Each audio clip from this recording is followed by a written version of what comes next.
This is the game you are looking for. A duel of the fates is upon us here from CHO Airport Field at Charlottesville High School.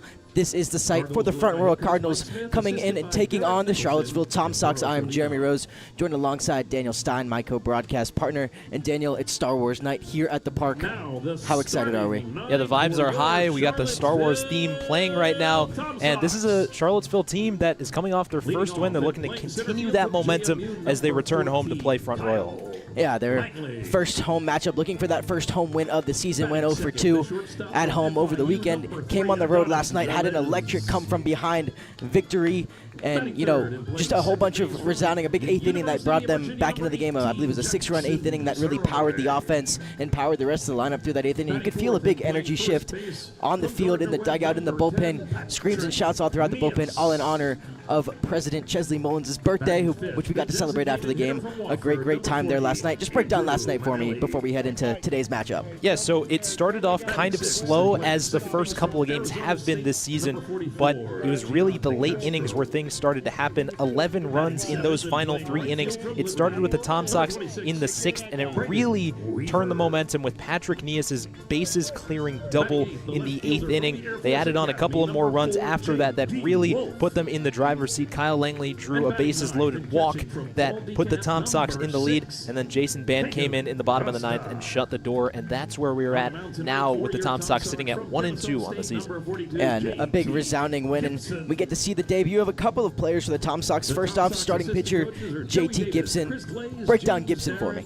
Yeah, Gibson is a guy who transferred in from Kennesaw State, or he's coming here from Kennesaw State. He started at Virginia Tech, but he didn't really play there that much, but then he went to Kennesaw State, had a little bit more action, about 8 2/3 innings over 11 appearances. That ERA is a little bit high at 11.4, but with a lot of these players that we're seeing in Summer League, Jeremy, these are guys that haven't played a ton, with the exception of the Tom Sox, of someone like Eli DeRossi Citron, who's pitched 60-plus innings. A lot of these guys haven't gotten a lot of time, as they are on the younger side. So it's going to be interesting to see what Gibson does here as he takes the mound. And another guy who we get to see for the first time this season will be Andrew Manley, lining up as the designated hitter for the Tom Sox team. We'll run through the lineup in just a moment. We'll get to that. The Wofford player coming in. He is making his debut, of course, for the Tom Sox here in this one. And we're going to set the lineup first for the visiting Front Royal Cardinals. In the leadoff spot, it will be shortstop Sota Tashima from Santa Ana College. In the 2-hole will be Caden Hessmeyer out of FGCU. He'll play second base.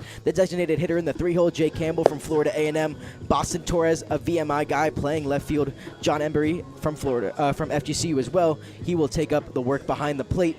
In center field will be Tristan Biddle from Northwest Florida State. That's give or take a little north of Highway 38 for anybody familiar with the area. Aiden McNelly will take over at first base. He's out of Marist College. Isaiah Frost, the right fielder from Missouri Columbia. And then the third baseman, Josh Cazeta from San Diego State University, will take up the 9-hole. And as we already talked about, and as you're watching warm-up, we've got the lefty JT Gibson on the bump for us in this one, and behind the plate for him will be Kagan Costa. They'll work to, get the battery going for this Tom Sox team today.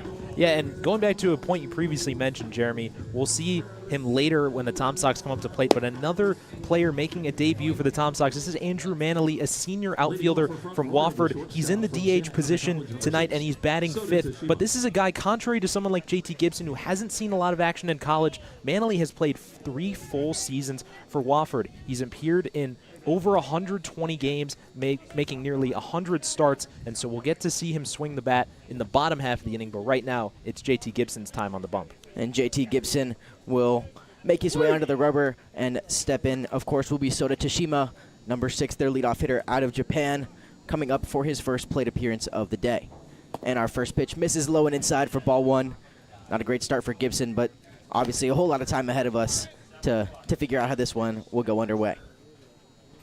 And for Tashima, 30 games this season at Santa Ana, 259, 260 batting average, 12 RBIs, 2 home runs, 21 hits and 10 runs, a 17-6 strikeout to walk ratio, so not too great out of Tashima, as he's going to lace that one down the right field line. That's going to get down to fair territory, rounding first, and on his way to second. The throw will come in, but not in time, and that's a quick leadoff double for Tashima and for Front Royal. Well, this is a great piece of hitting by Tashima. He just takes an inside heater and laces it down the right field line. Weaver, there's no chance he can make that play out in right field. And you see a lot of guys that come out of Japan and Korea, they have that swing where they're almost kind of bowing out of the batter's box, coming out of the left side.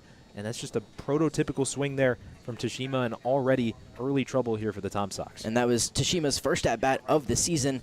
Played some center field, played some second base for Santa Ana, but that was his first at-bat in this summer league for Front Royal. So a quick resounding start for Tashima as he's now on second base. First pitch misses low. He's going to run and take off. The throw from Costa is going to be there in time. The tag from Gian DeCastro over at third base. That's out number one. Crisis averted for JT Gibson. Well, that was a really nice play by Costa behind the plate. That ball really didn't get too far away from him. He was able to look down and find the ball, and that's just really aggressive base running from Tashima. And by the time that ball got to DeCastro over at third base, he was a sitting duck. So a 1-0 count now on the two-hole Caden Hessmeyer. The offering from Gibson misses up and away off the glove of Costa for ball two. We'll set the defense now for the Charlottesville Tom Sox. It's J.D. Wolf out in left field. Kyle Langley will take the ground up in center. And then on the right, another guy we've already mentioned, Braden Weaver, will play out in right field. And then from third to first, Gian DeCastro, already been mentioned. Adonis Velez will play shortstop at second base. You'll get Jackson Soroy, and then Patrick Neas will take over at first base. Kagan Costa behind the plate will squeeze, won't be able to hold on to that one, but it will be in there for strike one.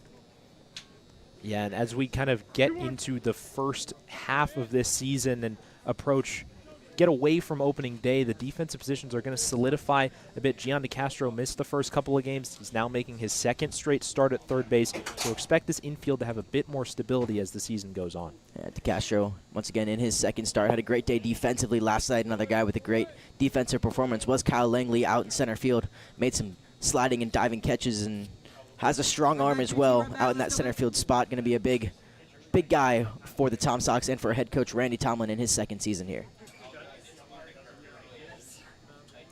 Gibson now down 3-1. The lefty from the stretch will kick and deal. His 3-1 offering will wrinkle itself in there for strike one. Excuse me, strike two. Now we've got ourselves a full count here with one down in the top of the first inning. Hessmeyer, ace on all freshman team nominee, put together a .315 batting average for Florida Gulf Coast. The 3-2 pitch from Gibson is poked straight back, and we will do the 3-2 again. Yeah, something I noticed going through this Cardinal lineup, Jeremy, is that a lot of these guys have played a lot in these smaller schools. Florida Gulf Coast, it's not a school you're going to see competing for big championships anywhere out there, but .314 average is a .314 average, and this is a guy who did very well in his conference that he played in. Yeah, absolutely. So we'll see another 3-2 from Gibson into Hessmeyer again. His 3-2 pitch is poked to the right side. Nias is going to bat that one down with his bare hand. Coming over to make the play is Gibson, but it's not in time. Hessmeyer safe at first, beats out the ground ball to Nias at first, and he will get himself on for the 3-hole hitter, Jay Campbell. This is a tough play by Nias over there at first. I think ball just took a big hop, and he had to bare-hand it, bat it down with his right hand. But Gibson just not able to get to the bag quick enough here, and so now we have another runner on. This was something that the Tom Sox have kind of struggled with so far. They didn't have it yesterday versus Waynesboro, but these early jams have put more pressure on these Tom Sox pitchers to try to get out of these early battles. Yeah. Up now, that one's poked out into right center field by Campbell. Coming over to make the play, making a diving play, and he'll hold on to it is Braden Weaver for out number 2.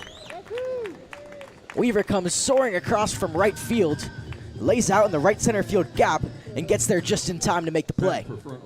Swooping in there with speed like the Millennium Falcon. Good play there by Weaver. We saw him hose a guy from left field a couple of games ago at this park, and so as he starts to get more familiar, he's just been really solid out there in the outfield defensively. Braden Weaver usually taking up spot in left field, came out to right field in a big diving play in inning number 1. So now we've got 2 down.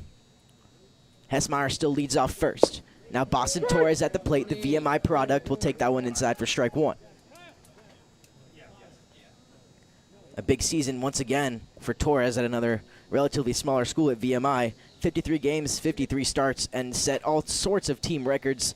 A D1 midseason top 100 outfielder, and just a list of accolades and a list of VMI records as he fouls that one away for strike 2. That foul ball was sponsored by Taylor's Yeah, you see his numbers, 337 average, 11 home runs on a whopping 65 hits on the season. Also, 19 stolen bases. And if you know anything about VMI baseball, every one of those guys can run. 19 may sound like a lot of stolen bags, but that's probably about 5th down the list in terms of their season stats. But a great season put together by Torres. And the 0-2 offering misses low and away, but Costa will block that one up. Good 0-2 pitch, trying to get Torres to chase on that one. But yeah, a 42-game on-base streak for VMI. Set single-season record, 68 runs, 67 RBIs. Leading the conference as well, and that homered in 5 straight games. Just a list of things that Boston Torres did well alongside the rest of the speedy VMI team, who I believe might have set a single-season record for most stolen bases as a team. Yeah, we'll have to check on that, but they play a very specific brand of baseball, and this is one of their better players here at the plate. So now JT Gibson will deliver the 1-2 offering. He'll kick and fire from lefty to lefty. That one slammed down the right field line. Way foul, but way gone and way up those trees. Sponsored by First Heritage Mortgage. We'll call that a long continued strike 2, but Torres got all of that one and then some. Doesn't take that much to get one out of here down the right field line. It's only 290 there. We've seen a couple of right field home runs. Kyle Langley had one a couple of games ago. So you got to be careful here to these lefty hitters. Gibson will kick and deal the 1-2 again. Yes, sir. Gets down low, and that's a called strike 3. Torres rung up, and that's the end of the first inning, so no runs come across on 2 hits, and 1 runner left on base. Will head to the bottom of the first inning, and the first at-bats for the Tom Sox right here.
And we are back for the bottom of the first inning right here from CHO Airport Field on Star Wars night here for the Charlottesville Tom Sox. To the bottom of the first inning we go. No runs came across the board at the top of the inning, so a scoreless first inning from JT Gibson. And now we've got the bats for the Tom Sox. Kyle Langley in the leadoff spot. Adonis Velez will take up the number 2 duties. Jackson Soroy up number 3. Pat Neas will come up in the cleanup spot. Andrew Manley in the 5-hole. Gian DeCastro batting 6 and 7-8-9 as follows Braden Weaver, J.D. Wolf, and Kagan Costa in the 9-hole. And on the mound now for the front row Cardinals will be Kai Hanasaki. Daniel, what you got on him? As he's a junior from Mississippi Valley State, he played 1 year at College of the Desert out in California. So this is a guy who's been kind of everywhere. He's from Tokyo, started his career on the West Coast, then moved east, and hasn't really played a lot. He only has about 15 innings of work combined in his last 2 college seasons. And his first offering will be up high to Kyle Langley. Kyle Langley been a very big bright spot in this Tom Sox order through the first 3 games. He's got one of the 2 home runs along with Hudson Luterman, who we may or may not see in a pinch hit role later on tonight. The second offering from Hanasaki on the outside corner for strike one, and count is even at 1-1. Kyle Langley, a guy who only has 4 career home runs at JMU in his 2 seasons there, but he's already got 1 as a Tom Sock. And the 1-1 pitch on the outside corner once more. Down 1-2 now is Langley.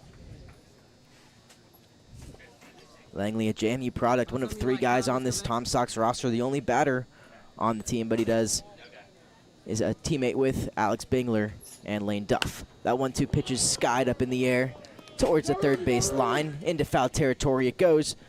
And over there to make the play is Josh Cazeta for out number 1 in the bottom of the first. Batting for your Tom Sox, the shortstop from Now the shortstop, Adonis Velez, is up to the plate. Velez been a solid defensive piece for the Tom Sox. Hasn't exactly gotten things going for his bat. I believe it's only 3 hits on the season for Velez, but has been a solid part of this team defensively. Made some great plays over at shortstop. Played a game at second base as well. The first pitch to him, up high for ball 1. And just continuing with this theme, you have to consider he's only played in 20 career college games. And he hit 119 in those 12 starts, 3 RBIs and 5 hits. This is a guy who's only played 1 season of college baseball. And the 1-0 pitch is in there for strike 1.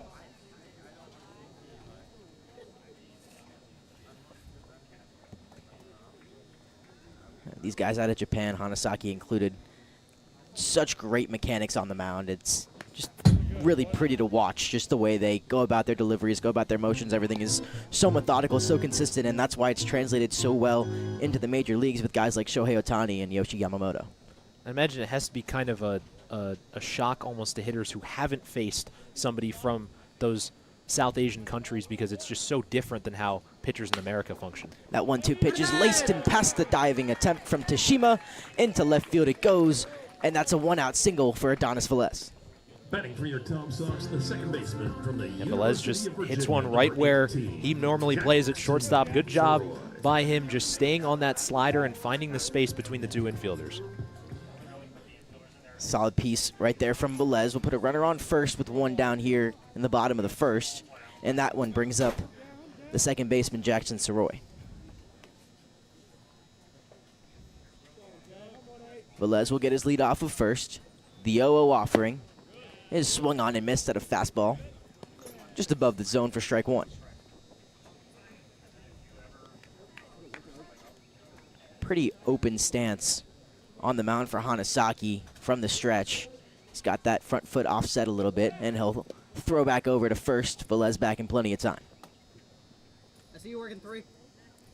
Soroy appeared in 20 games for UVA this year, 227 average, 1 home run, 4 RBIs, and has 3 hits on the season for the Tom Sox. The first offering to him, the second offering for him is outside for ball 1, and a throw on a back pick attempt for Velez at first, but Adonis safe at first. Yeah, this is going to be interesting as the night goes on, Jeremy. The battle between Embry and these Tom Sox runners. They've already gotten picked off 4 times in these first couple of games, but Velez is a pretty big lead over there. The 1-1 pitch misses downstairs for ball 2. And a couple of those pickoffs have been due to just some bad jumps and some guys trying to get a little aggressive on the secondaries too early and getting picked off from the pitchers. I don't know if we've seen a Tom Sock get actually thrown out trying to steal at second base yet this year. So the 2-1 pitch is on the outside corner for strike 2. And as the umpire rang him up behind the plate.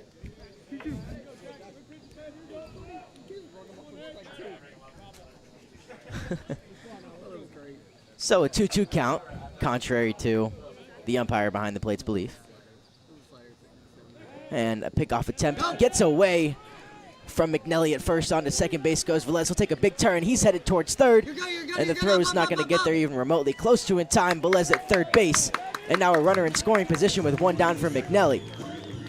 1 down for Jackson Soroy. It's a big miscue there from the Cardinals, as now it takes away the double play and it makes Soroy's job much easier. Really just anything in the air, putting one, a slow ground ball could potentially also score Velez. Corners are in with 1 down here in the bottom of the frame. The 2-2 pitch. Soroy will foul that one straight back to stay alive. So corners in, anything towards second or short will just about guarantee Velez gets home. Anything down either of the two lines might be a little dicier. Soroy looking to do a job here. The 2-2 pitch, way upstairs. Count goes full. Tried to get him to chase at the pitch he offered at to start the at-bat. Soroy will lay off. A 3-2 pitch on the way. And here's the offering. Is poked towards short, and over there to make the play is Tashima. He'll fire on to first, but that's an RBI ground out. Velez comes across the plate, and the first run on the board for the Tom Sox in the bottom of the first. Well, maybe an out, but that's exactly what Soroy was supposed to do there, putting the ball in play. And it was a tough enough play for Tashima to where he had no chance at even trying to get Velez at home. And that's a productive out, and put an RBI on the board for Soroy, his first as a Tom Sox. Now a fresh start with 2 down here for Pat Nias as he laces that one towards second base over there, making a nice, it gets past the glove of Hessmeyer at second, and that's a 2-out single on the first pitch. That at bat ended quickly. Nias aboard.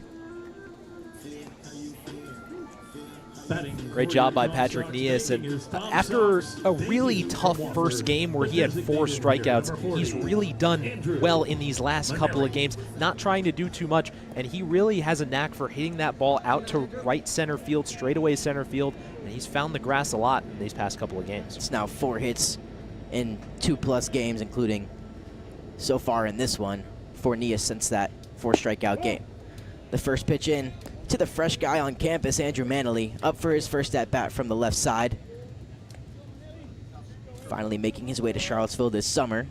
Nias leads off first. That first pitch is in for ball 1. So 2 gone here in the bottom of the frame. 1 across for the Tom Sox already. Manley takes that one in for strike 1.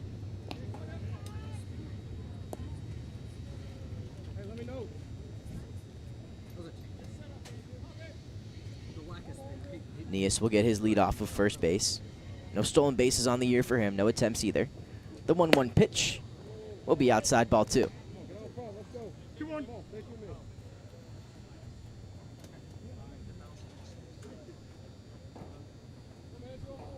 Hanasaki in some trouble early on. 1 run across the board already against him. As he'll make a pickoff attempt over to Soroy over to Nias at first, but not in time. A 2-1 count now. Manley looking to keep the bottom of the inning alive for the Tom Sox. The 2-1 pitch from Hanasaki, laced back up the middle. That gets past the glove of Hanasaki, and into center field it goes. The inning stays alive. Manley in his first at-bat gets a single right up the middle, and the Tom Sox are still in business. Not a bad way to start your Tom Sox career. He's batting 1,000, and he just takes a fastball right back up the middle. And this is very out of character for the 2025 Tom Sox. We haven't seen them have this kind of offensive production early. It's only 1 run so far, but these are not hits that they've had early in these past couple of games. Positive signs for the Tom Sox. Up now, Gian DeCastro will take that one outside for ball 1. DeCastro last night unable to record a hit in his Tom Sox debut, but did get on twice via the walk. Came across the score on a run as well. The 1-0 count, DeCastro ahead. Pitches inside, DeCastro will poke that one down the right field line. Into the trees it goes in foul territory. And the count evens up at 1-1. A long strike off the bat of DeCastro.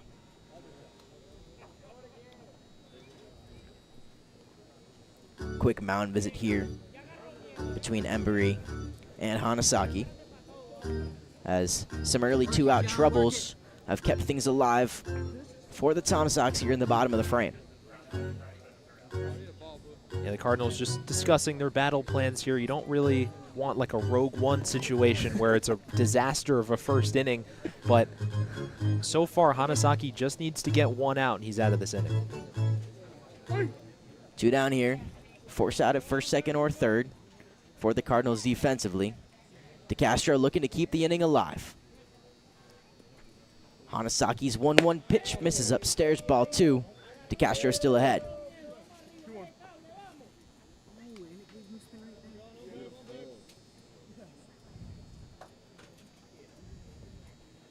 Hanasaki shakes off the first pitch. content with the second. From the stretch, he'll kick and deal. DeCastro pokes that one up into the air, bending down towards the left center field. Gap on the run, and making the play is Torres from left field. That'll end the inning, but one run comes across the board for the Tom Sox. They put together 3 hits on the inning, and 2 guys left on base, and we'll head to the top of the second. Tom Sox 1, Front Royal 0. Front Royal.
And the top of the second inning is upon us.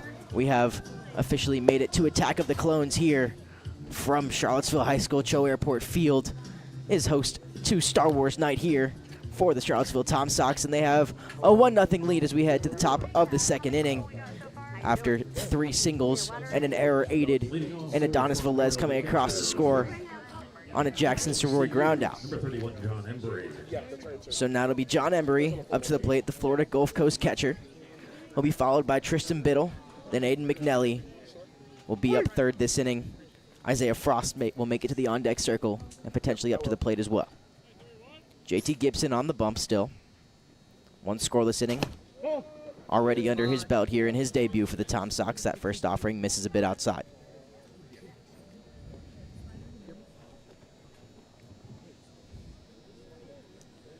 So 2 hits in the first inning for Front Royal. Weren't able to push across a run, though. Second offering misses downstairs. And an early 2-0 hole for Gibson. Talk about how we're in Attack of the Clones here. I'm just glad we got all that Camino-like weather out of the way. It's a beautiful night here. A little bit warm, but a nice night in Charlottesville. Gibson will call time, and the music, I guess, played as Gibson was getting ready to pitch.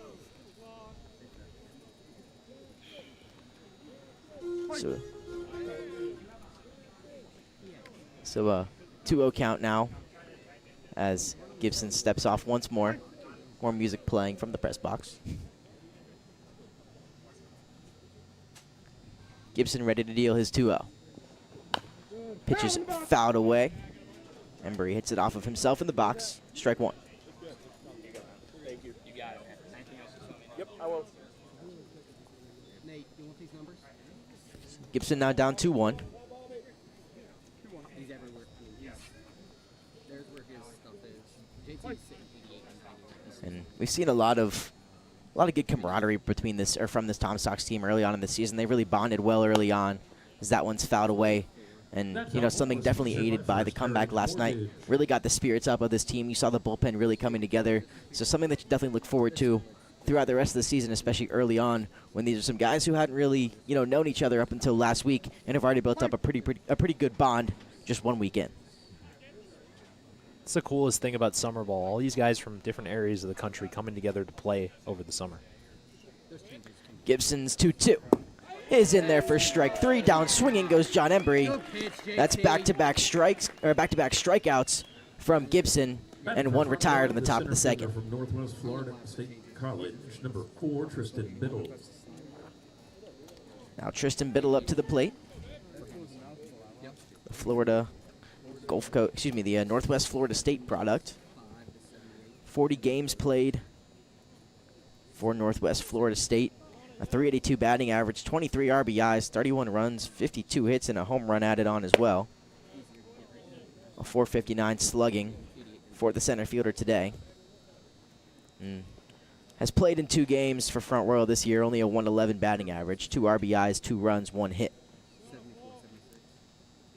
First pitch from Gibson, misses for ball 1. His second offering right here is in there, and the count goes even. Costa seems to have some problems holding on to the ball. He's dropped a couple in the first inning, and that's the first one we've seen in the second inning. So maybe getting crossed up a little bit back there, not used to catching Gibson. So another thing that happens when you see a lot of these summer ball guys, not used to catching some of these pitchers, and ball pops out a little bit. Gibson will deal the 1-1. Yes, sir. A check down to first, and that one missed inside. Umpire down the first base line. As Matthew Pearman said, that Biddle did not go. Derek Toff behind the plate, and Landon Rushlow Schultheis will be the umpire down the third base line. Gibson now down 2-1. His pitch is on the outside and fouled away by Biddle down the right field line.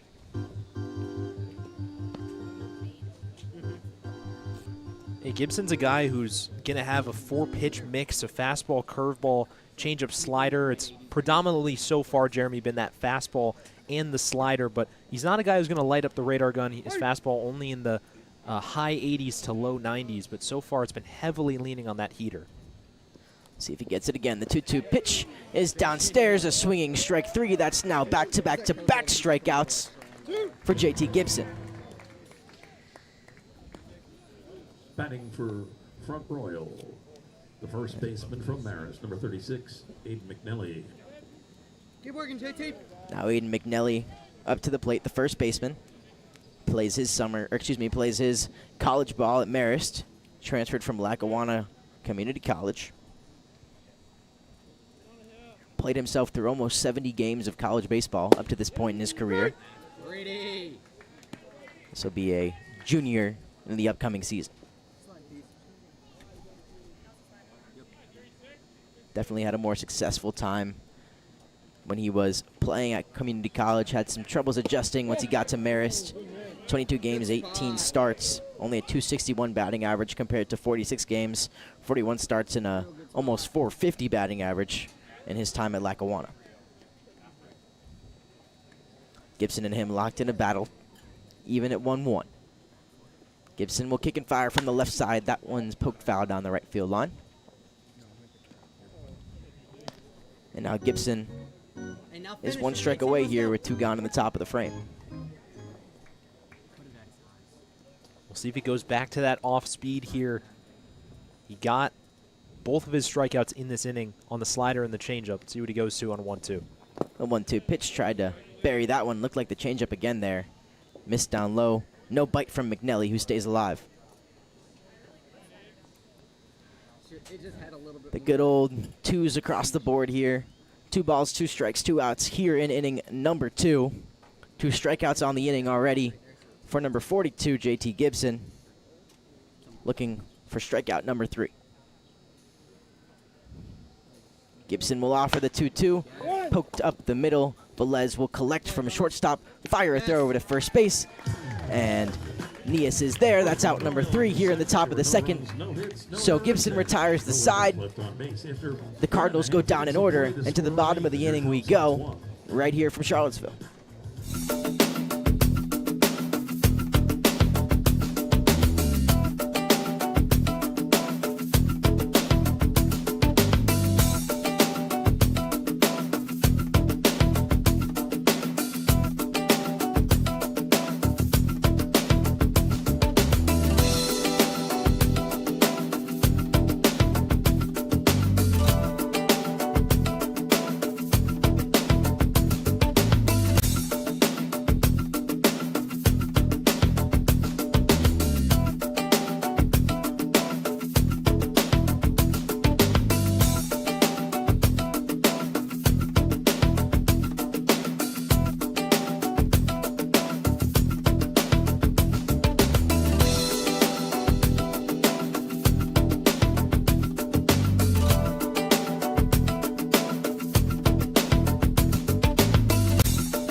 And Attack of the Clones. The second half is upon us. Here, the bottom of the second inning is soon to be underway. The Tom Sox lead 1-0 heading into the bottom of the second inning after a 1-2-3 inning from JT Gibson on the bump in the top of the frame, including 2 strikeouts and a ground out. And now we'll head to the bottom of this frame in the bottom of the order for the Tom Sox. Braden Weaver, the 7-hole, will lead off. J.D. Wolf, the 8-hole, will be on deck, and Kagan Costa coming up third. The first offering from Hanasaki is a swinging strike 1.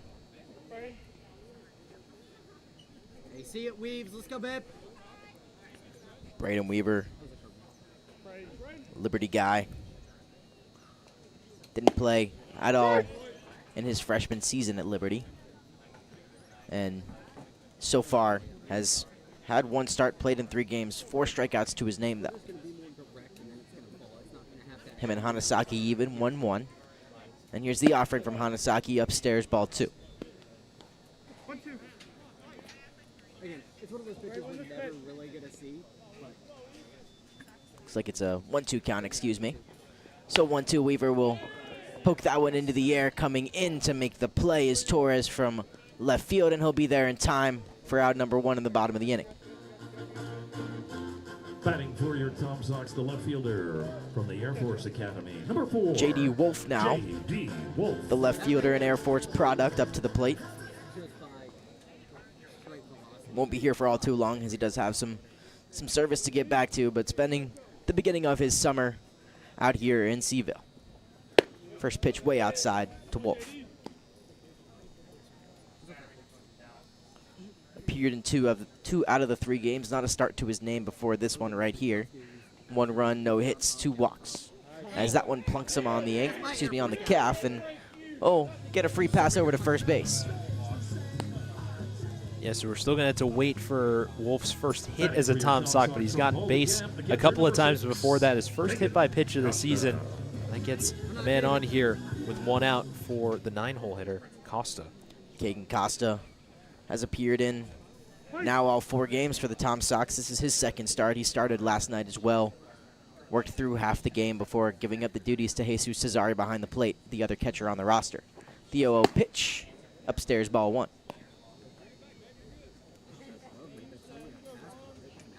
He's got 1 hit in 2 at-bats, a walk as well, and contributed to a 5-for-5 night in terms of on base between him and Cesare last evening, working out of that 9-hole like they are again today, and produced from the bottom of the order and allowed Langley in the top of the order to really get things going with their efforts. Costa ahead 2-0. Pitch from Hanasaki, low and away, ball 3. Hey, you talked about that bottom of the order production, Jeremy. It was actually Costa who got the scoring, didn't get the scoring going, but had a big RBI single in that second inning yesterday at Waynesboro, and that's been key for this Tom Sox offensive resurgence. On the 3-0, he'll take it for strike 1. Still a big hitter's count, taking all the way there on 3-0. Costa looking to do a job, get back to the top of the order, hopefully on base, and allow Langley to drive in some runs. The 3-1 pitch from Hanasaki. Hitter's count for Costa. Misses upstairs, ball 4. Runners on first and second with 1 out to the top of the order, and Kyle Langley we go here in the bottom of the second. The center fielder, number 14, Kyle. Yeah, before Langley hits, we're going to get a mound visit here. There's nobody up in the Cardinal bullpen right now, but this is looking pretty similar to what we saw in the first inning here as we get the Me Shop music again. But this is a tough spot if you're Hanasaki. You have to be very careful. You got Langley out to lead off the game in the first inning, but we know he can do some damage. Yeah, we've seen some guys in the opposing bullpens just lounging out there down the left field line, kind of right above the mounds in the bullpen. There's no bench, unfortunately, down the third base line like there is down the first base line, but see some guys lounging out there this time, though. The pitchers for Front Royal all hanging out in the dugout with the additional bench guys. So after a quick meeting between head coach Mike Smith and his starter on the mound, it's time for Kyle Langley to get back up for his second plate appearance. 0 for 1 on the day with a pop out to the third baseman, Kazeta. And he'll be up now with the opportunity to drive in runs. Wolf at second, Costa at first. The first offering is poked into the air, into center field. Potentially far enough for Wolf to tag. He's going to pump fake the tag, though. The throw will come in and will be cut off by Tashima. So one pitch and a quick out, number 2. As Biddle makes the play in center field, Langley retired. Now Adonis Velez, who had a single in the first inning, will be up again with a chance to drive in Wolf.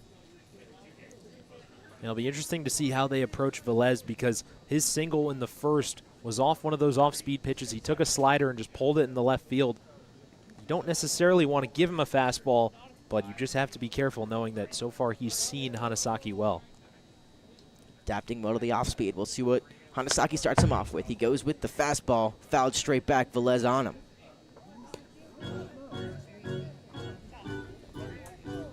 So 2 down in the inning. Wolf off of second. Costa off of first. A hit by pitch to Wolf and a walk to Costa, both at the bottom of the order. A fly out from Langley wasn't deep enough for Wolf to tag over to third. Now Velez going to have to get one into the outfield here. Cause some chaos in order for Wolf to score. The 0-1 pitch way outside. Almost to the outer rim for ball 1.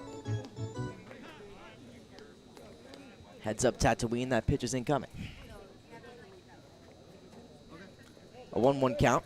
Catcher Embry had to make a Kessel run just to get there. There it is. The 1-1 pitch. Misses outside once more. 2-1.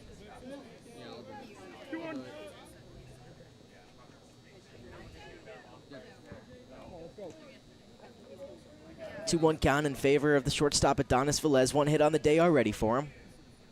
Looking for base hit number 2 to keep the inning alive and potentially get himself an RBI. Big lead off at second for J.D. Wolf. That one curls in for strike 2. And now we've got 2 strikes, 2 outs in the bottom of the second inning. 2 balls as well, 2 runners on base. And Velez at the plate.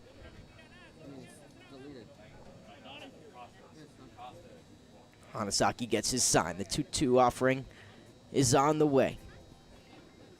He'll kick and deal. Velez fouls that one off down the third base line. And we'll do it again. Once again, we see Velez on that off-speed pitch, able to watch it and fight it off.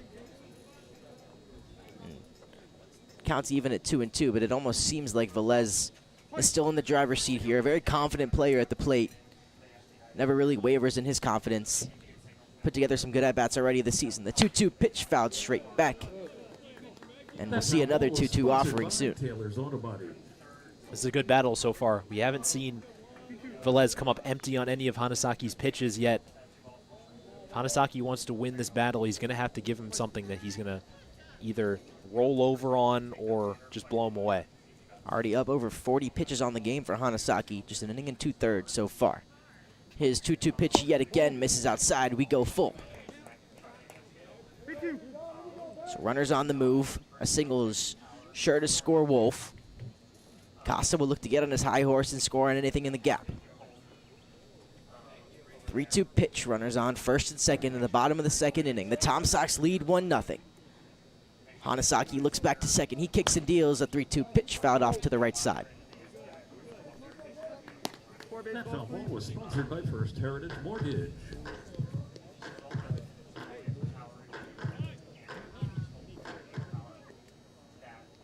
And if you're Hanasaki on the mound, you're 1 strike away, but if I'm him, I've got a bad feeling about this. Velez working up there at the plate. Long at bat already. Hanasaki's 3-2 once more. Grounded towards the right side. It'll get foul. And the Tom Sox stay alive in the bottom of the second.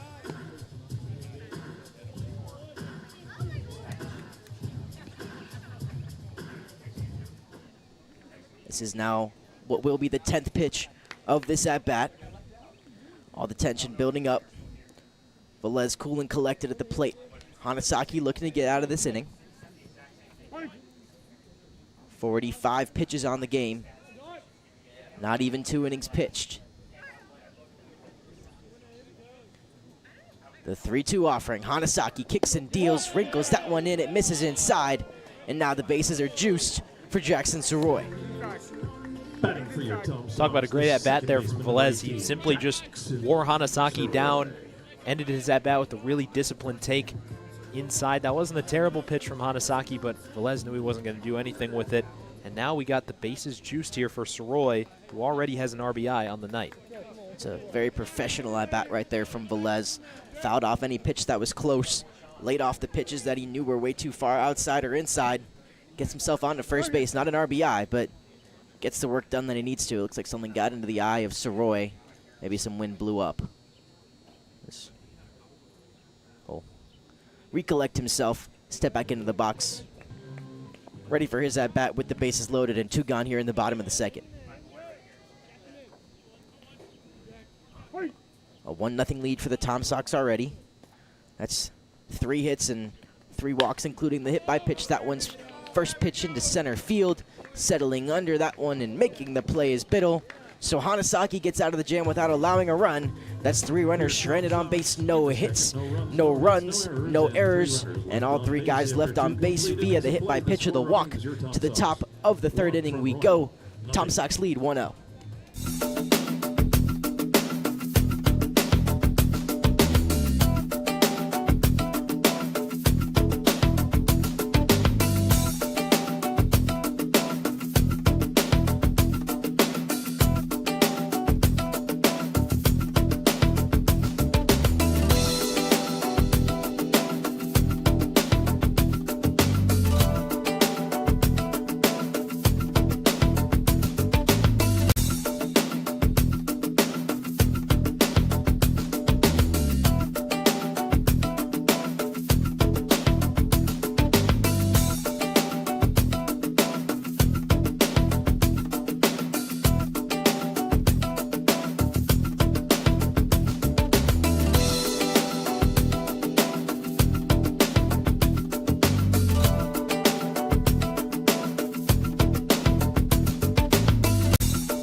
The top of inning number 3. Revenge of the Sith is here. Do not worry, we will not include episodes 7, 8, and 9 for the back half of this game. Those ones are off the books. We go 1 through 6, and that's all you're going to get from us today. But the top of the 3rd is here, and leading off this inning is 8-hole hitter Isaiah Frost, the right fielder from Missouri Columbia. And not Columbia, Missouri, from exactly where he's from, but the University of Missouri Columbia. We'll take that one inside, ball 1.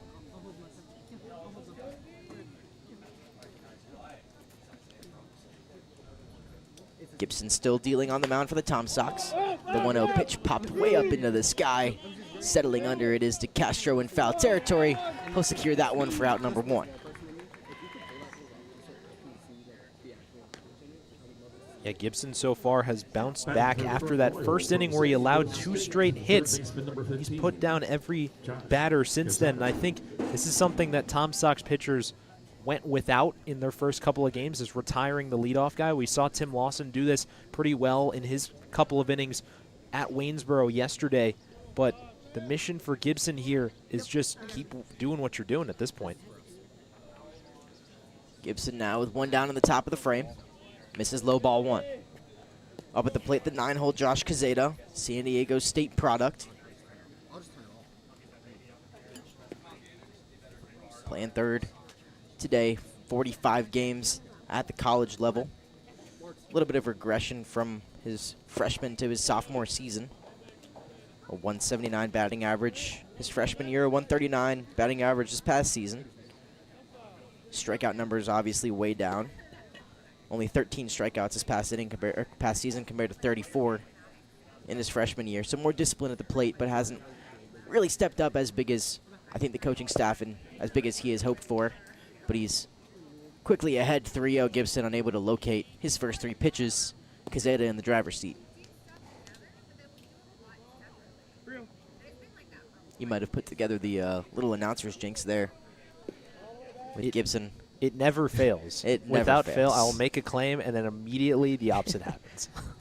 The 3-0 pitch misses low and outside, and the jinx at its finest as Kazeda Ewoks to first. As Anakin says, what have I done? So a 1-out walk Number 6, Soda Tashima. will bring us to the top of the order. Soda Tashima at the dish. Laced a double down the right field line to lead off the game. Got on Gibson's fastball on the inside, and with his almost slap-hitting swing, put it into the right field corner, but then got caught stealing, trying to get a little greedy, a little greedo, maybe, and was thrown out at third. First pitch downstairs in the dirt. Costa blocks it up well. Gibson now 5 straight balls, unable to locate so far in this 3rd inning. I like the color scheme Tashima's got going on. He's got the hot pink knee guard or shin guard in his front foot, and he's got kind of a banana yellow bat combined with the red uniforms. Hot pink accents on the batting gloves and the armband as well.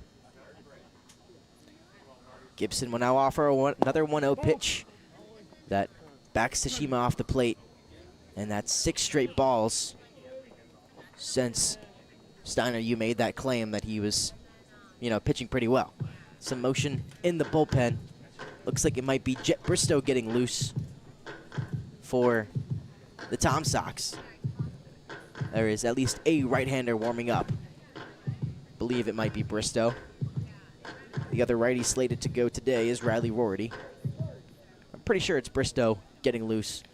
Obviously no time in college so far, just a rising freshman at the University of Virginia.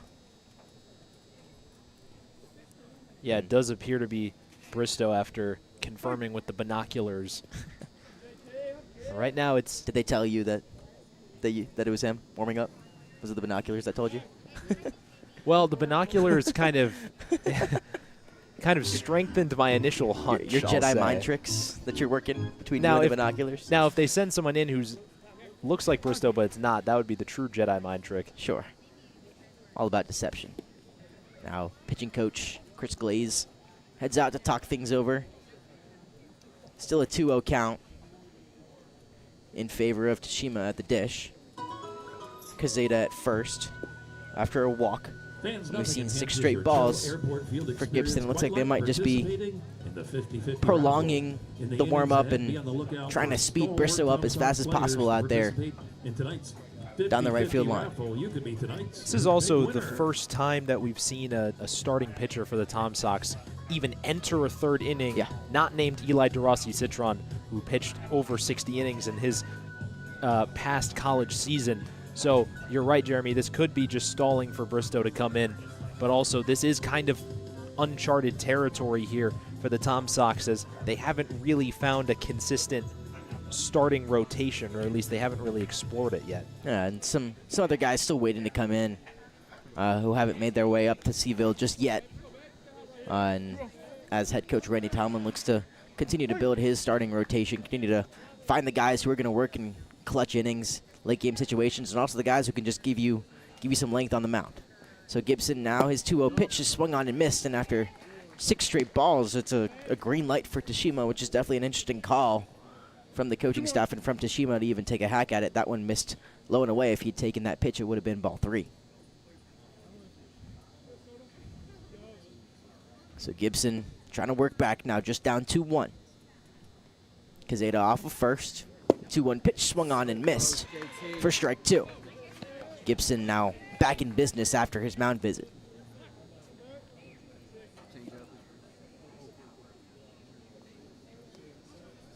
A 2-2 count to the leadoff hitter Tashima, already 1 for 1 with a double on the day. Gibson from the stretch, he'll kick and fire, swung on and missed. That's strike 3. Costa pump fakes a throw back to first, but that's a comeback out right there for Gibson on the mound. Was down 2-0 down 2-0 to Tashima. Came back firing through 3 straight strikes to get himself the out right there. That's now 2 down, and that will be the end of the outing for JT Gibson, as he will be pulled with what believes to be in favor of right-hander Jet Bristow, the incoming freshman at the University of Virginia, who will step onto the mound for his first appearance for the Tom Sox. And we will step aside right here from Charlottesville as Bristow gets himself loose. 1 runner on and 2 outs in the top of the 3rd.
Jet Bristow now on the bump for the Tom Sox, his first appearance of the season.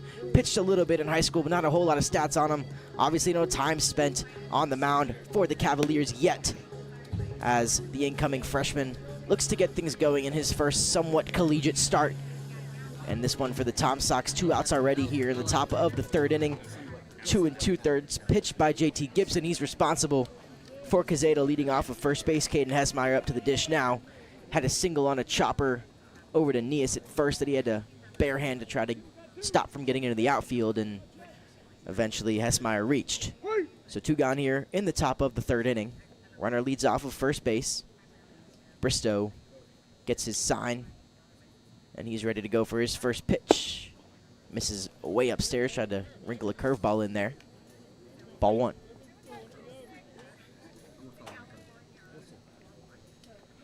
We'll get the sign from Costa. Looks really twitchy on the mound. Bristow checks the runner. He'll throw over. Nice and easy, just get a taste of some action here with that pick off the first. Quezada back in plenty of time. He's got a pretty big lead over there at first, so Bristow's right to throw back. You see now his lead is a little bit smaller. Yet to see a slide step. Looks like he's almost trying to time up Bristow. There's a back pick right there. The tag from Nias not in time. Good throw from Costa, just didn't get it out fast enough.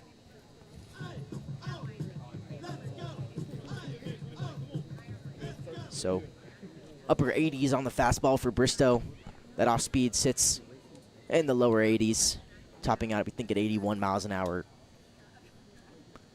As pump fake at first from Quezada. Costa pump fakes himself right back. 70 miles an hour on that one from Bristow. And a 3-0 count in favor of Hesmeyer at the plate. Something to note, these guys seem very intrigued with Quezada leading off of first base, as that one's way upstairs for ball 4.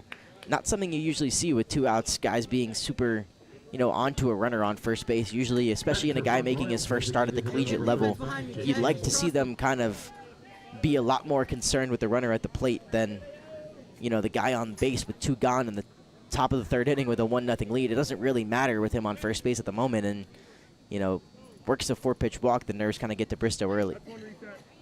Yeah, you wonder whether that's something that his coach told Bristow to focus on. I imagine you're right, Jeremy, and that's not.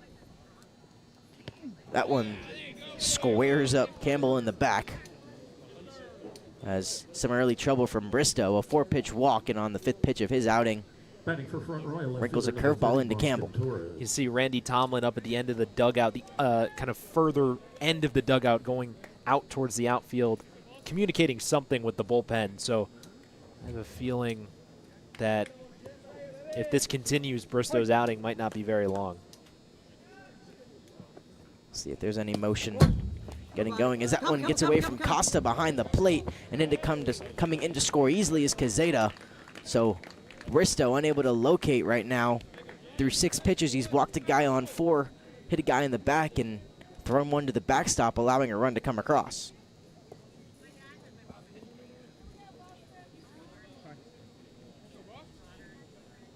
So now it's Campbell on second base. It's Hessmeyer over at 3rd. And Quezada comes in to score to even this one up at 1 apiece. So early troubles from Bristow on the mound allows that run to come across. So Gibson charged with the run. Bristow responsible for the 2 guys on base, as that one misses way upstairs again. And it's now 7 straight strikes for Jet Bristow. Some rookie or Wookiee woes to start this outing for Bristow. Unable to gain his composure. We'll see what he has to offer. The 2-0. And misses outside with the curveball. And yet again, some troubles for Jet Bristow.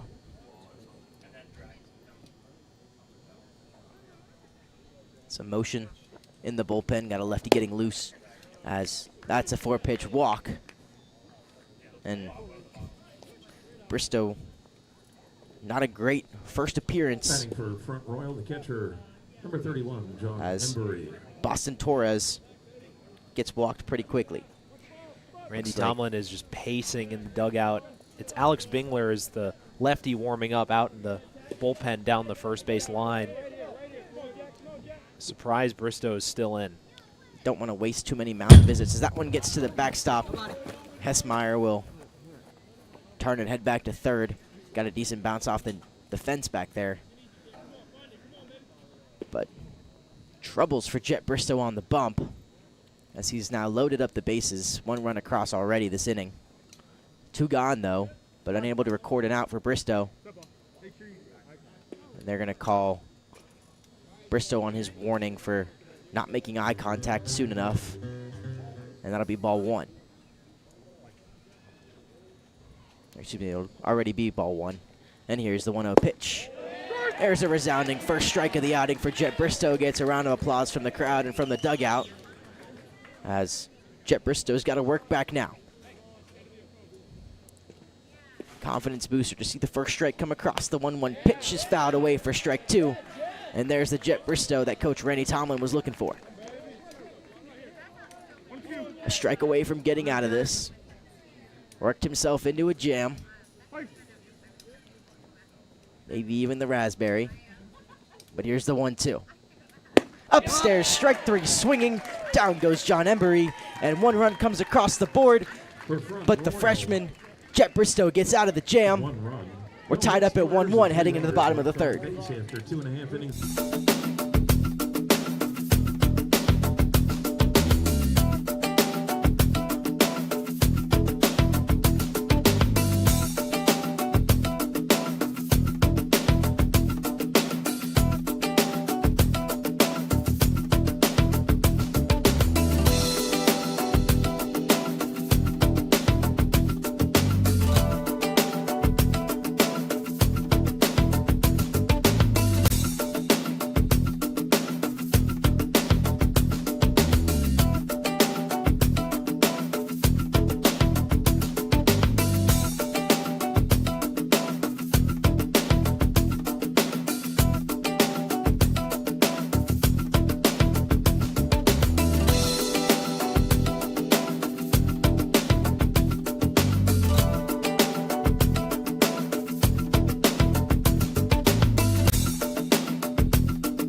And 1 run came across the board for the Cardinals in the top of the 3rd inning. Now the Tom Sox look to strike back here in the bottom of the frame. Patrick Nias will lead off the inning, the 4-hole, followed by Andrew Manley, then Gian DeCastro. For the Tom Sox, looking to get their lead right back here after giving it up in the top of the inning. And a solid outing for JT Gibson in his first start.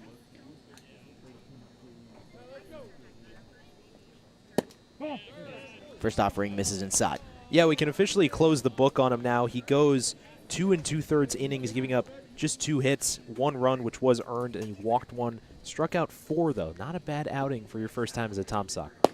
The 1-0 pitch outside, ball 2. So confident start right there from Gibson in his first appearance for the Tom Sox. See how often head coach Randy Tomlin uses him throughout the season. He was on a pretty limited pitch count, only 30 to 50 pitches pregame, and ended with 31, 23 strikes, 18 balls on the record for Gibson. So still getting into the action here. We'll see how long he sticks around in Seville, see how many more important innings he can pitch for the Tom Sox. A quick 3-0 lead in favor of Pat Nias at the dish. That one misses downstairs for ball 4, and a 4-pitch walk for Patrick Nias. We'll bring up Andrew Manley with a man on. Batting for your Tom Sox, the designated hitter number 40, Andrew Manley. It's a good game so far for Nias. He's reached both times here. Now Manley, who singled in his first at-bat back in the first inning. This is a pretty long leash for Hanasaki here. Still nobody up in that Cardinal bullpen. Let's see if the Tom Sox can add some more runs here. See how long they ride Hanasaki out for as the 0-0 is fouled straight back. So Manley had a single up the middle, just past the glove of Hanasaki in his first at-bat as a Tom Sox. So the 2 debuts today that we've seen from Gibson and Manley have been resounding positives for Tomlin's crew. That single up the middle and 2 2/3 innings of solid pitching on the bump for Gibson. The 0-1 count. Nias is going to take off. They had a pitch out, but it's not in time, and Nias keeps his foot on the bag to keep himself safe at second. That's a stolen base for Patrick Nias, his first of the season. Well, the Cardinals' defense read this well. Hanasaki got one way outside for Embry to get a good throw for, but Nias, almost from our view, looked like he hit him with a bit of a swim move there, and a good swipe a second there. That puts him in scoring position. Perfect sliding technique right there, as you just said, from Nias. Stayed on the outside corner, almost dove himself past the bag, but was able to keep his foot on the base. And a solid tag from Tashima at short as Manley squares the bunt, pulls back, and it wrinkles in for strike 2. Good job. A 1-2 count. Manley now working from behind, is going to have to swing away. Nobody down in the inning. And a 2-2 count right here. 1-2 count, excuse me. Hanasaki misses that one outside. 3-1 now. Now we're even at 2-2, excuse me. So I had the wrong call on the pickoff, or excuse me, on the pitch out for the throwdown, and now we sit even at 2-2. Nobody gone on the inning. Nias leads off of second. Manley with the base hit will get himself an RBI. Nias with some speed, as we just saw. That one inside, and that one will be off the foot of Manley, as he's now 2 for 2 on plate appearances today. Just like Nias, a single in the first inning and a walk/hit by pitch here in the third. As now Gian DeCastro up to the plate, 0 for 1 on the day with a fly out to left field. Now runners on first and second here. Nobody gone in the inning.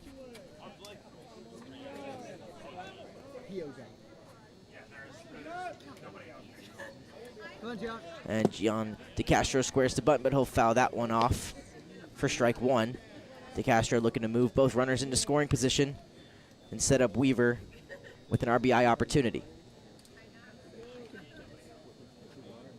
So now 0-1 on DeCastro. Hanasaki nearing 60 pitches on the bump. DeCastro takes that one upstairs. Count even 1-1. So he showed bunt in his first offering, but then looked like he was ready to swing in the second pitch.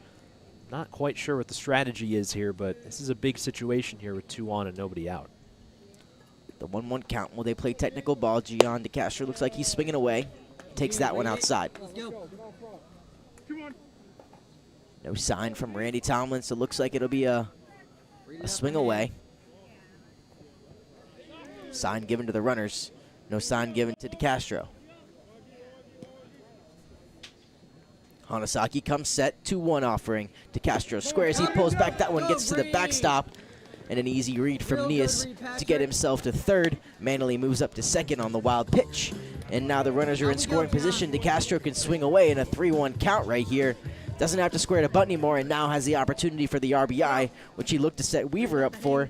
Now he gets it himself. And this really just turns into similar to what it was Soroy back in the first inning that did, just putting this ball in play, not lining it to anyone. You can't quite pick where you want to hit it, but just putting it in play really would go a long way. Big gap to the opposite field as DeCastro fouls that one off towards the parking lot. Ball is sponsored by Taylor's Auto Body. So now a 3-2 count on DeCastro. Anything in play except for a ball back to the pitcher to third and maybe to first, though. Over at first, McNelly is stationed pretty far back. Cazeda's pinched in from third. The 3-2 offering, laced up the middle. Will it hang up there long enough for the play to be made? It will, but tagging and coming home is Nias. He beats the throw standing up. That's a sac fly for Gian DeCastro, and now a 2-1 lead as the Tom Sox retake it. It's a good spot for his first RBI as a Tom Sock. He got a good piece of this one, but just hit it right at the center fielder Biddle, but enough speed from Nias to charge home on that one, and the Tom Sox reclaimed the lead. So now 2-1 Tom Sox. One gone here in the bottom of the third. 62 pitches on the day for Kai Hanasaki. Some motion now, though, in the bullpen for Front Royal. One gone in the inning. The first offering to Braden Weaver misses out. Go get it, Weaves. Go get it.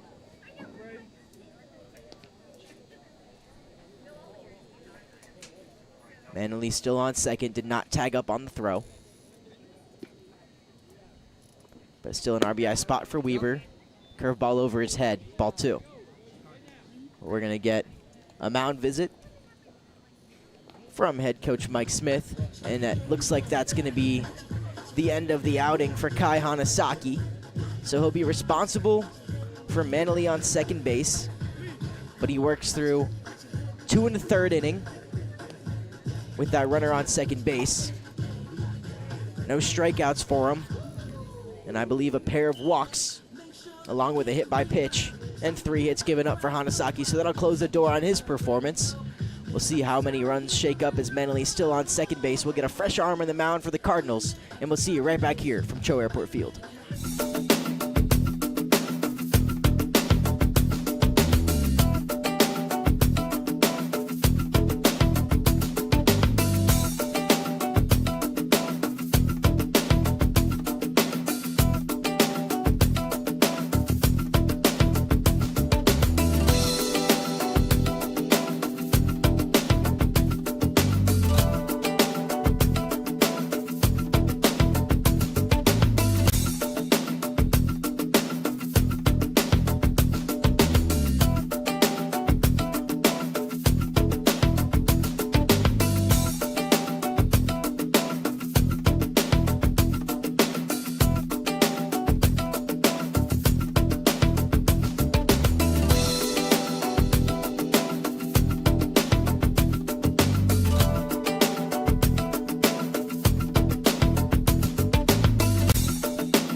And Santino Diulis will take the spot on the mound for the Cardinals out of Seton Hill University in Pennsylvania. 1 appearance for the Cards so far this season. 2 1/3, 3.85 ERA, 2 strikeouts, 2 walks, and 1 run earned.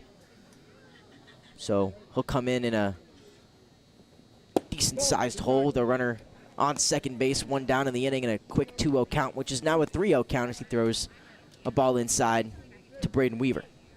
Anytime you got to come in mid at bat, it's going to be tough. 2-0, of course, a difficult count here.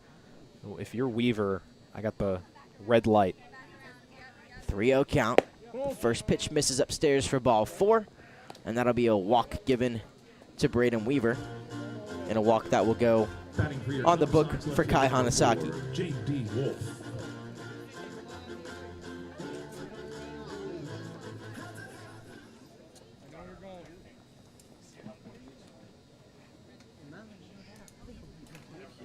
So now up to the plate, J.D. Wolf was hit in the calf by a pitch to start this one.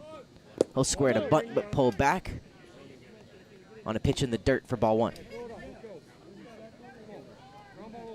So Manley was hit earlier this inning. He's now on second base. Weaver worked the walk on 4 pitches between 2 pitchers, and now he's now on first. Wolf, the lefty, ahead 1-0.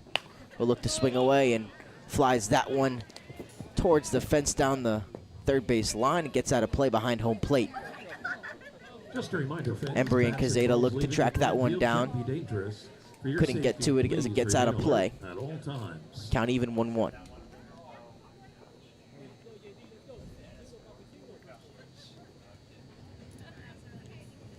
J.D. Wolf's filled with all sorts of fun facts. Daniel.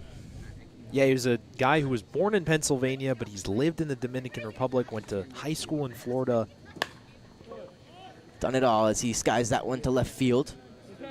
Coming over to make the play is Torres for out number 2. Manley returns to second. Weaver returns to first, and we've got 2 down in the top, or excuse me, in the bottom of the third. And the 9-hole now, Kagan Costa, who worked a walk in the second, up to the plate.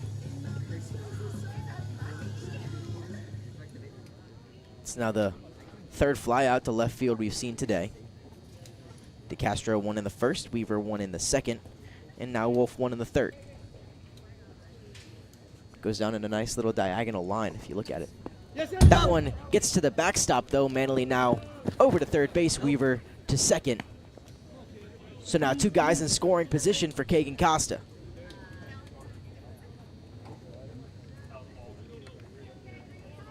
These are the kind of situations that the Tom Sox have to take advantage of. Even though it's the bottom of the order, they've depended on it to get them some of that production. They've played a very even kind of team brand of offensive baseball here, and so this is a big spot. Costa takes that one just upstairs, ball 2. He's got to come to you on a tee. So Costa walk in the second. Now ahead 2-0. 2-0 offering inside, ball 3. Do you green light Costa here? Up 3-0 in a big spot? I would not, given just how erratic Diulis has been so far in his outing. The 3-0 pitch. Strike 1 on the outer half. Big hitters count for Kagan Costa. Chance to do some real damage, expecting a fastball. See how he attacks. Diulis, the 3-1. Fouled straight back. Now a 3-2 count. First base is open. So runners will not be going. But expect an aggressive lead off of second for Weaver, who will look to score on anything in the outfield. Awaiting on deck, leadoff hitter Kyle Langley. Diulis, his 3-2 pitch, fouled away again. See 3-2 again.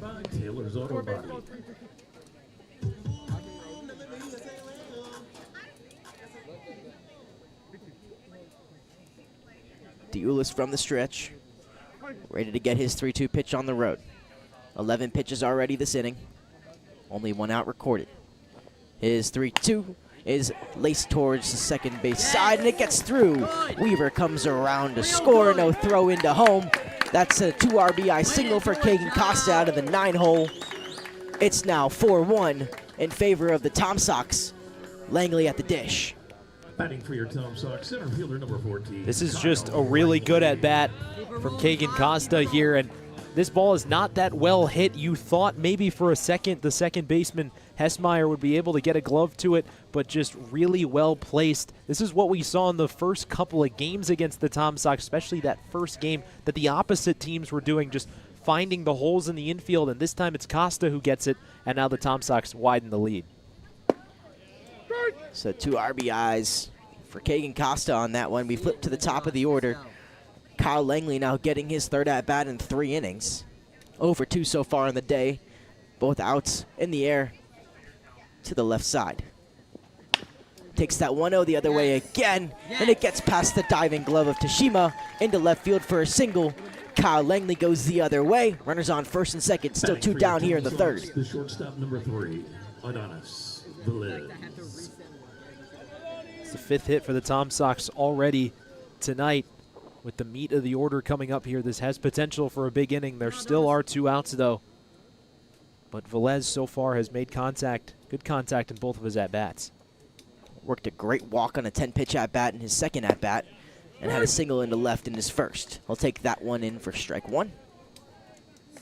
Also his 3rd at-bat here in 3 innings. A walk in the 1st, excuse me, a walk in the 2nd, a base hit in the 1st. Now down 0-1. Yes, good. The pitch from Diulis misses outside. 1 apiece. Costa off of 2nd. Langley off of 1st. 2-out rally now for the Tom Sox. Can they deliver? Pitch to Velez misses. He's ahead 2-1. See and adjust. Let's go. 3 runs in on the inning for the Tom Sox. Make him come to you. 1 via the sac fly, 2 via the RBI single off the bat of Keegan Costa. The 2-1 pitch to Velez in the air. Settling under it from his shortstop spot is Tashima. He'll sit under it. That's out number 3, but 3 runs come across for the Tom Sox off of 2 hits. A pair of walks and a hit by pitch, no errors. 2 guys left on base. We'll head to the top of the 4th. The Tom Sox lead by 3.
After a 3-run bottom of the 3rd inning to the top of the 4th, we go. Alex Bingler takes over the pitching duties for the Tom Sox. Bristow works just the 3rd of the inning.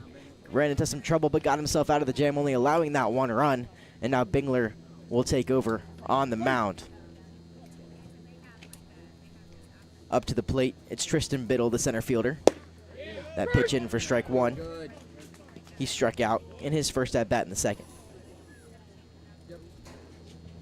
Bingler making his 2nd appearance after the first one he probably wants to forget about here, but entering much earlier into the game.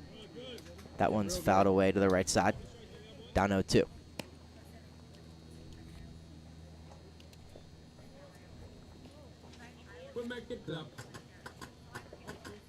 So Bristow done for the day after just that third of an inning. He would end with a third of that inning pitched, 2 walks and 1 strikeout on 4 batters faced, no hits allowed.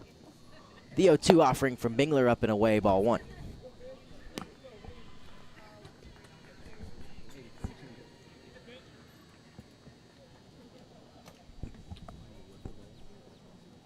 So lefty, righty, lefty.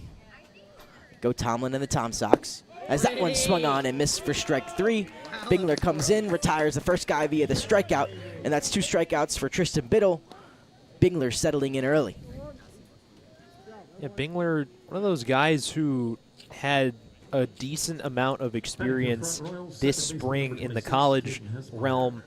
For JMU, he had almost 14 innings of work with a high ERA, but the key number is his batting average against, only allowing hitters to a .224 clip. 18 strikeouts to 14 walks in those 13 innings pitched for him at the college level. So not exactly running into a big walking problem. Had 2 strikeouts and 1 walk for the Tom Sox so far. He missed outside, ball 1 with the first one. Second offering, up and away again, ball 2. Aiden McNelly, the first baseman at the dish. Grounded out to Velez at short in the second to end that inning. Bingler offers. Swung on and missed strike 1. Work. 2-1. Work, Binger, Beats work. McNelly with the fastball. See if he goes back to it or tries to go off speed. Shook off the first sign. Ready to deal with the second. 2-1. In there, strike 2 called. Yes, sir.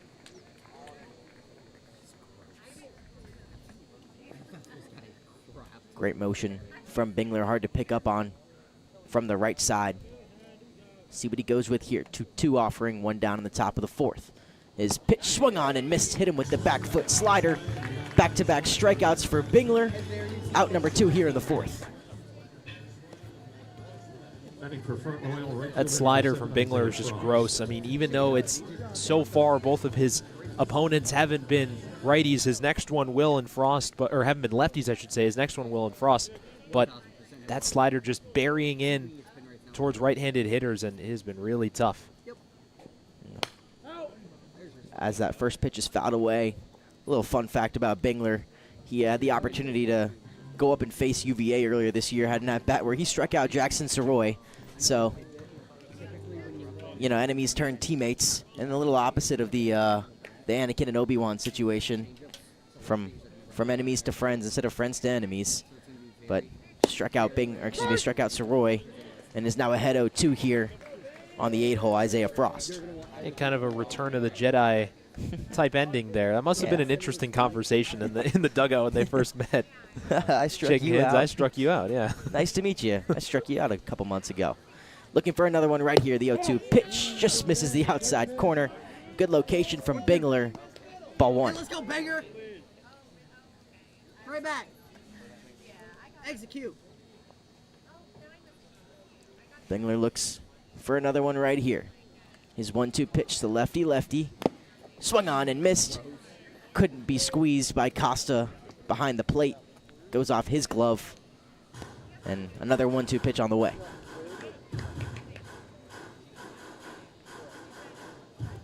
So far, 2 hits across the board for Front Royal. 1 run and 1 error defensively. The Tom Sox 4 runs through their 3 innings at the plate. 5 hits for Seville. The 1-2 pitch fouled straight back. Almost seems to have some more trouble with these left-handed guys than he did with the 2 righties before. Struck out Biddle and McNelly with ease. Frost putting up more of a fight from the left side. Frost is 0 for 1 with a foul out to DeCastro in foul territory. Just an inning ago. The 1-2 pitch from Bingler again chopped towards DeCastro. He'll come to throw across the diamond. And it's in time to Nias at first. That's the end of this the end of the top of the 4th inning. Bingler sets him down 1-2, 3-2 strikeouts to his name. No runs, no hits, and we head to the bottom of the 4th. Tom Sox up 4-1.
Jackson Soroy will lead off here in the bottom of the 4th inning, followed by Patrick Nias and Andrew Manley, the 3-4-5 hitters for the Tom Sox. With a 3-1 lead already, the meat of the order. Leading off, Santino Diulis still on the mound. Gets to pitch from the windup now for Front Royal. His first pitch to Soroy with a grunt, misses low and away.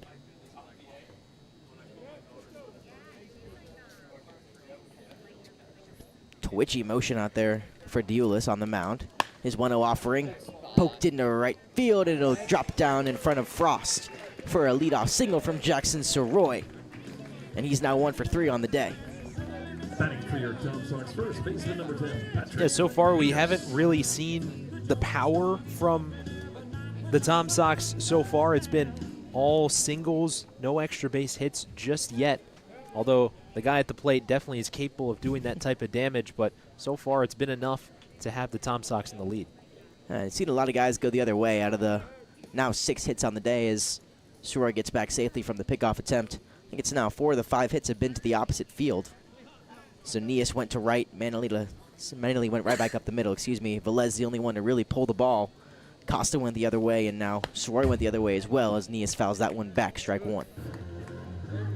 So doing a good job of taking the pitches where they're thrown. Adjusting the pitch location is a very positive sign to see, especially in summer ball. These guys using wood bats, something they don't usually do. Of course, college, you see a lot more metal bats, a lot lighter, a lot easier to swing on the hands. The 0-1 pitch to Nias. Curveball misses upstairs. We touched on it a bit when Hanasaki was in the game, but the great thing about summer ball is that you're playing guys from all over the country, in some cases from other countries too. So when you go to some of these smaller schools, as Soroy gets back in safely, when you go to some of these smaller schools, you don't really get the chance to go on these trips further away throughout the country, but now you get exposed to all that when you're playing summer ball. It's truly a great thing what summer ball does for college baseball. Is that one misses outside, and a back pick to Soroy at first, who gets back just in time. Strong throw from Embry behind the plate. Solid tag put on by McNelly. Not in time to get Soroy. Nias ahead 2-1. As back to the stretch goes Diulis. The 2-1 count. Fouled straight back, headed our way.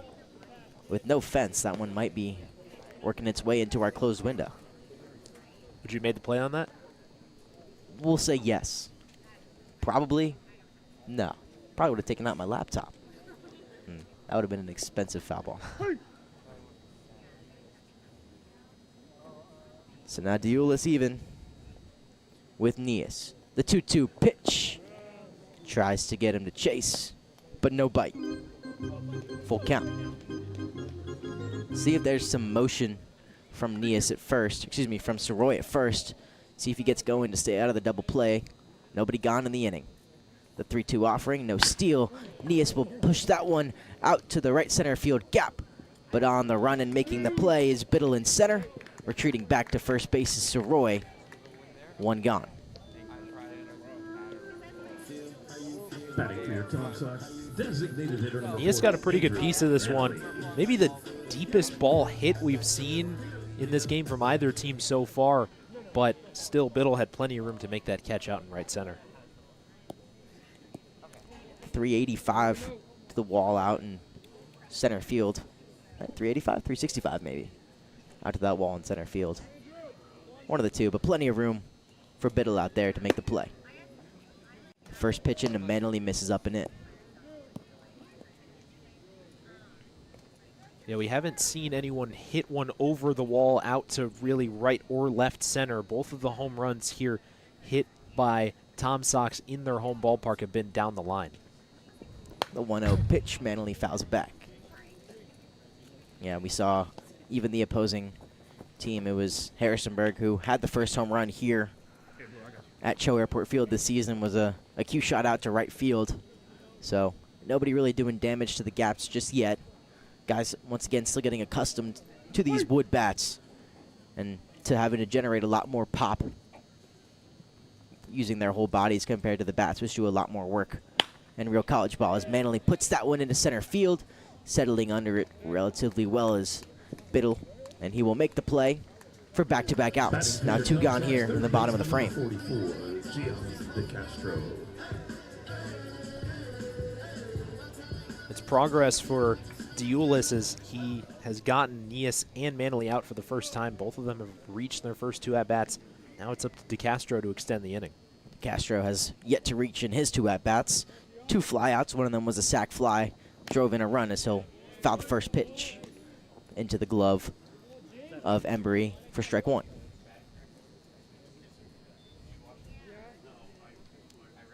Soroy with his leadoff single still stranded at first base right now.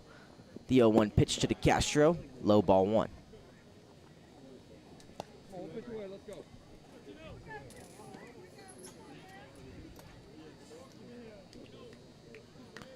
A 1-1 count now as Diulis comes set. That one just somehow snuck under the foot of De Castro. At the plate, he almost hopped straight over it, but it gets to the backstop, and now Soroy over to second base after the wild pitch, and he'll be in scoring position for De Castro. Not exactly sure how Gian got away from being hit by that one. He kind of jump roped over it, stayed low.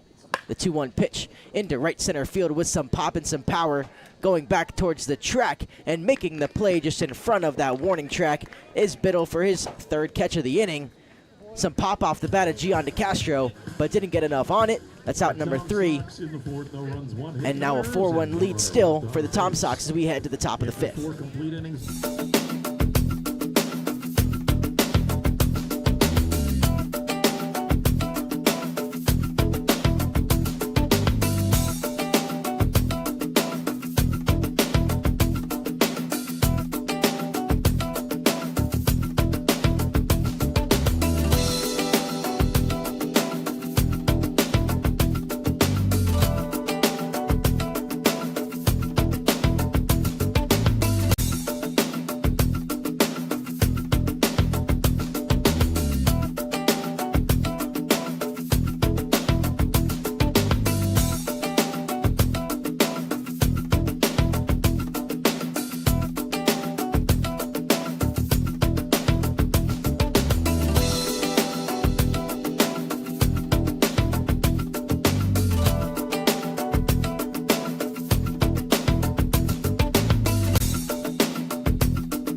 And a 4-1 lead in favor of your Tom Sox as we head here to the top of the 5th inning.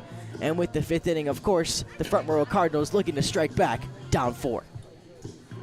Yep, this has been a game that's gone pretty steadily here for the Tom Sox as a lot of their runs have come on errors and wild pitches that have allowed timely hits to bring home these runs. But now it's time for the Empire. They're looking to strike back here. Leading off number 15, Josh Cassell. Now the Empire of Front Royal down by 4 runs in this one. Still plenty of baseball left to go as we are an hour and 37 minutes into the action here from CHO Airport Field at Charlottesville High School, the home of your Charlottesville Tom Sox. And a 1-0 count from Alex Bingler, who continues to work on the mound after retiring the side in the 4th. We'll get a swinging strike right there from third baseman Josh Cazeta, who's 0 for 0 on the day with a walk. Came in to score the only run on a wild pitch from Jet Bristow in the 3rd inning as he takes that one for strike 2.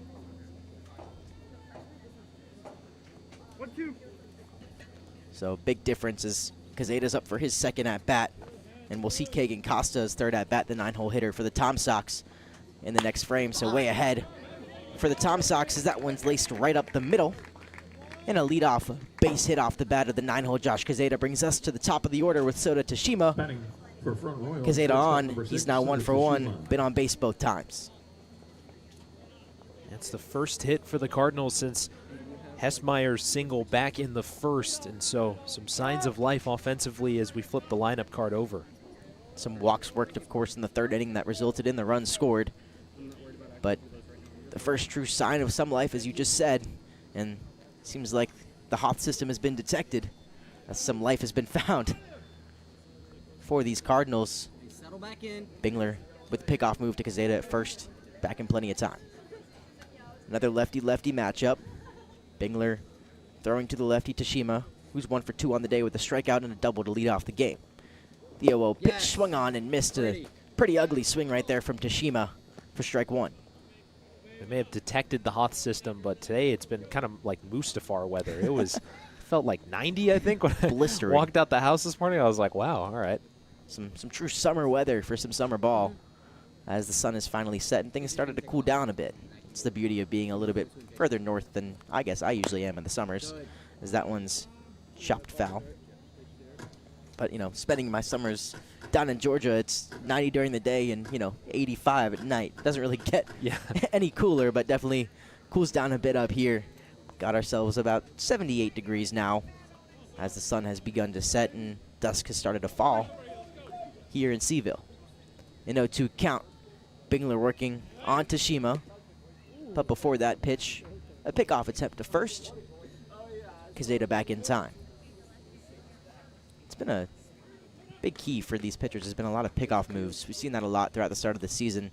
Maybe guys testing out new moves, figuring out some stuff early on. But the 0-2 offering way inside. And if Tashima didn't have a swing where he was already falling away from the plate, that one might have just hit him. But he gets out of the way, and he'll stay alive here. Still down in the count, 1-2. Bingler 2 Ks on the day already. Struck out Biddle and McNelly to start his appearance. Looking for another here. The 1-2 pitch. Swung on and missed. And that's strike 3. Down goes Tashima.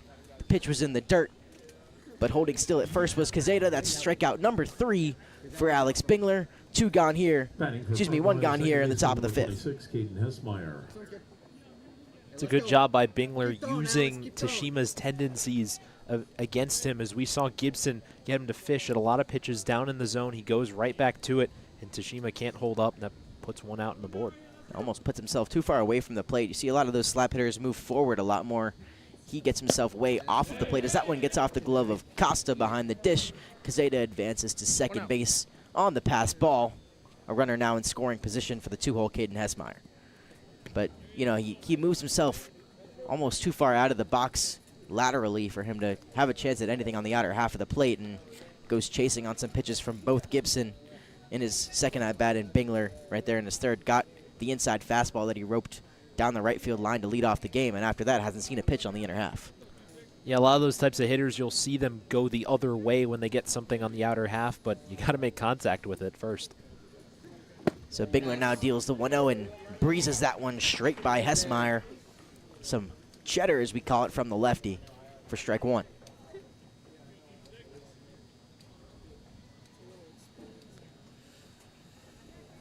One count, runner in scoring position here with 1 down in the top of the 5th.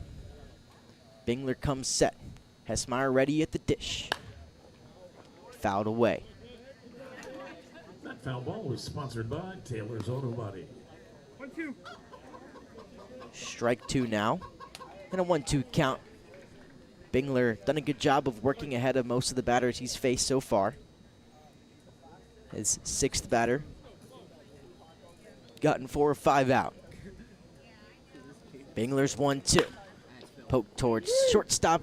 Velez pump fake towards third. Decided otherwise, but the throw to Nias at first gets away. Coming home to score is Kazeda, and that's the 2nd run on the board. Josh Kazeda bringing home both runs for the Cardinals, and advancing to second base on the error is Caden Hessmeyer. Batting for Front Royal, designated hitter number 35. Yeah, we'll see how that one scored. I'm not sure who yelled it, but as soon as Adonis got to that ball, you could hear somebody say 3, and I really hope, for the sake of just playing respectful baseball, that was somebody from the Tom Sox dugout and not someone trying to throw off Velez. But by the time that he looked at third, he really had to hustle to get to first, and it's just not a very good throw. So an error given. I believe that one will go to Velez, as he's gonna get that error. And that'll be the charge for the run, so an unearned run due to the error from Velez. And now the 1-0 pitch blasted into right center field. Going back is Weaver. He makes the play on the warning track. Tagging up to third is Hessmeyer. Some pop off the bat right there at Jake Campbell, but it sat itself down and ran out of juice on the warning track in right center. So allowed out number 2 here, but pushes Hessmeyer over to third. Yeah, now that one might be the deepest ball hit so far in this game, but Weaver really never lost control of that one, and we've seen issues with the way that the Sox have kind of relayed it in from the outfield, but this time it's done very smoothly, and it keeps Hessmeyer over at third. So now Bingler really just has to focus on Torres at the plate. Ball came off the bat on that one, sounding a little different than it does around here pretty often, and some juice off the bat there from Jake Campbell, who provided a whole lot of offense for the guys at Florida A&M this year. 5 homers, 44 RBIs, and that .330 batting average. He was a first-team all SWAC conference, all SWA conference for Florida A&M, as that one misses downstairs 2-0. So now up is Boston Torres. He's 0 for 1 on the day with a strikeout looking in the first and was hit by a pitch in the third but stranded at first base. Bingler down 2-0, runner on third base. Pitch misses inside, 3-0. Hey, take a deep breath. Let's go.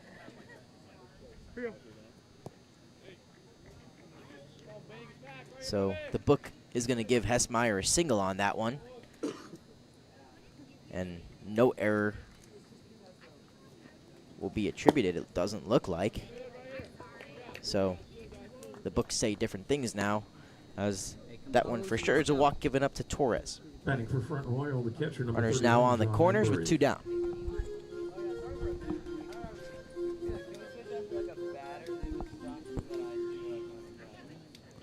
Gonna get a visit on the mound here. Coach Glaze comes out to talk things over with Bingler. With runners on the corners, we'll see what they craft up. With Costa behind the plate, he's got the ability to throw a runner out at second. So, see if Torres takes a chance. Of course, as we talked about earlier, his 19 stolen bases, probably in middle of the pack for that VMI squad. Definitely means he's able to take a base if needed, though. Yeah, but I think if you're Bingler, you just can't worry about it, because ultimately you have the runner at third anyway, and I think it's far more important to keep the ball within the realm of Costa, keeping that in front of him and avoiding a wild pitch, because we've seen a lot of that so far from the Tom Sox staff. But at the end of the day, you got 2 outs on the board. You just got to get Embry here, and you get out of the jam. So mound visit over, a fresh count. 0-0 to John Embry. He's 0 for 2 with 2 strikeouts already today. So hasn't exactly been a great day for Embry at the plate in his first start for this Front Royal team. The sign comes in from Costa behind the plate. He'll call out the first and third play. It'll be Torres leading off of first. Hessmeyer at third in scoring position. And an 0-0 count now to John Embry. Torres holds it first. That pitch in there for strike 1. Good. See if there's any motion from Torres over at first, or if he's just going to let Embry do what he can at the plate. The 0-1 count. Bingler kicks and deals. No movement again. Pitch misses low and in, ball 1.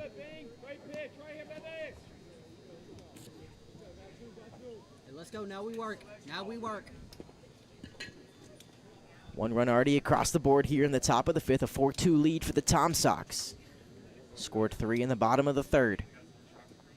Now a 1-1 count. Misses downstairs. Costa blocks it up.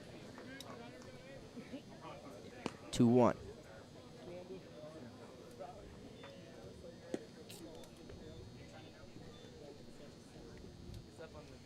Still 2 outs here in the top of the 5th. And out via the strikeout. And a deep fly out off the bat of Jake Campbell. Were the 2 outs in the inning. Then a walk, a single, and an error. The rest. That one's grounded up the middle. Velez is going to make the quick toss over to Soroy at second base for the force out.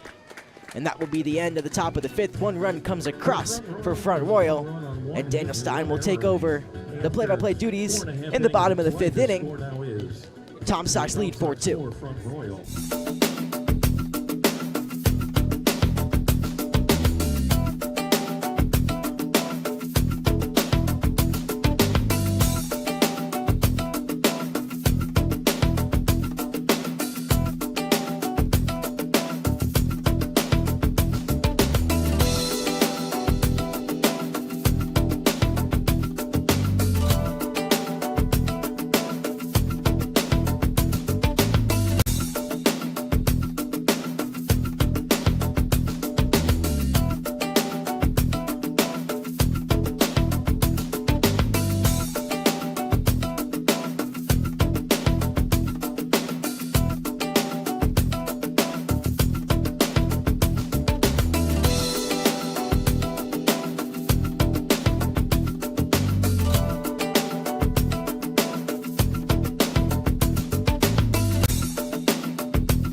Welcome back to Tom Sox Baseball here. The bottom of the 5th about to get underway with 7, 8, 9 due up here for the Tom Sox, and it starts with Braden Weaver.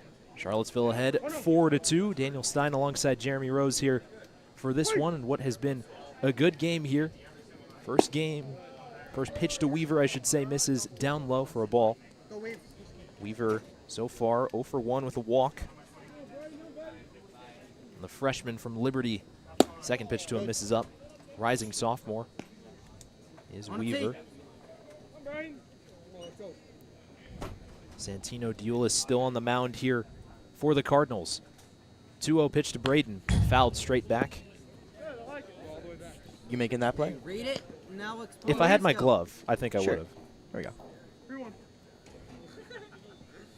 Weaver, a guy who has baseball roots. His father played at Georgia and Liberty. The 2-1 from Diulis swung on and cut through by Weaver.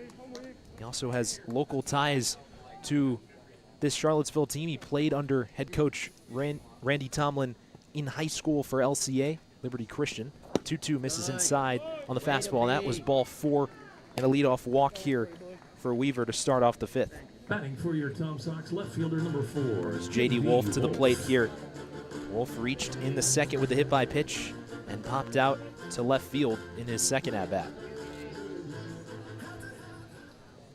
We've talked about it as the broadcast has gone on, but we just haven't seen very many extra base hits. The only one for either team came in the first at-bat of the game for the Cardinals from Tashima. First pitch to Wolf, who shows bunt. He bunts it down the third base line, foul. Good thought. Probably happy that one wasn't put into play. A lot of juice off the bat there. Not what you're looking for on a bunt.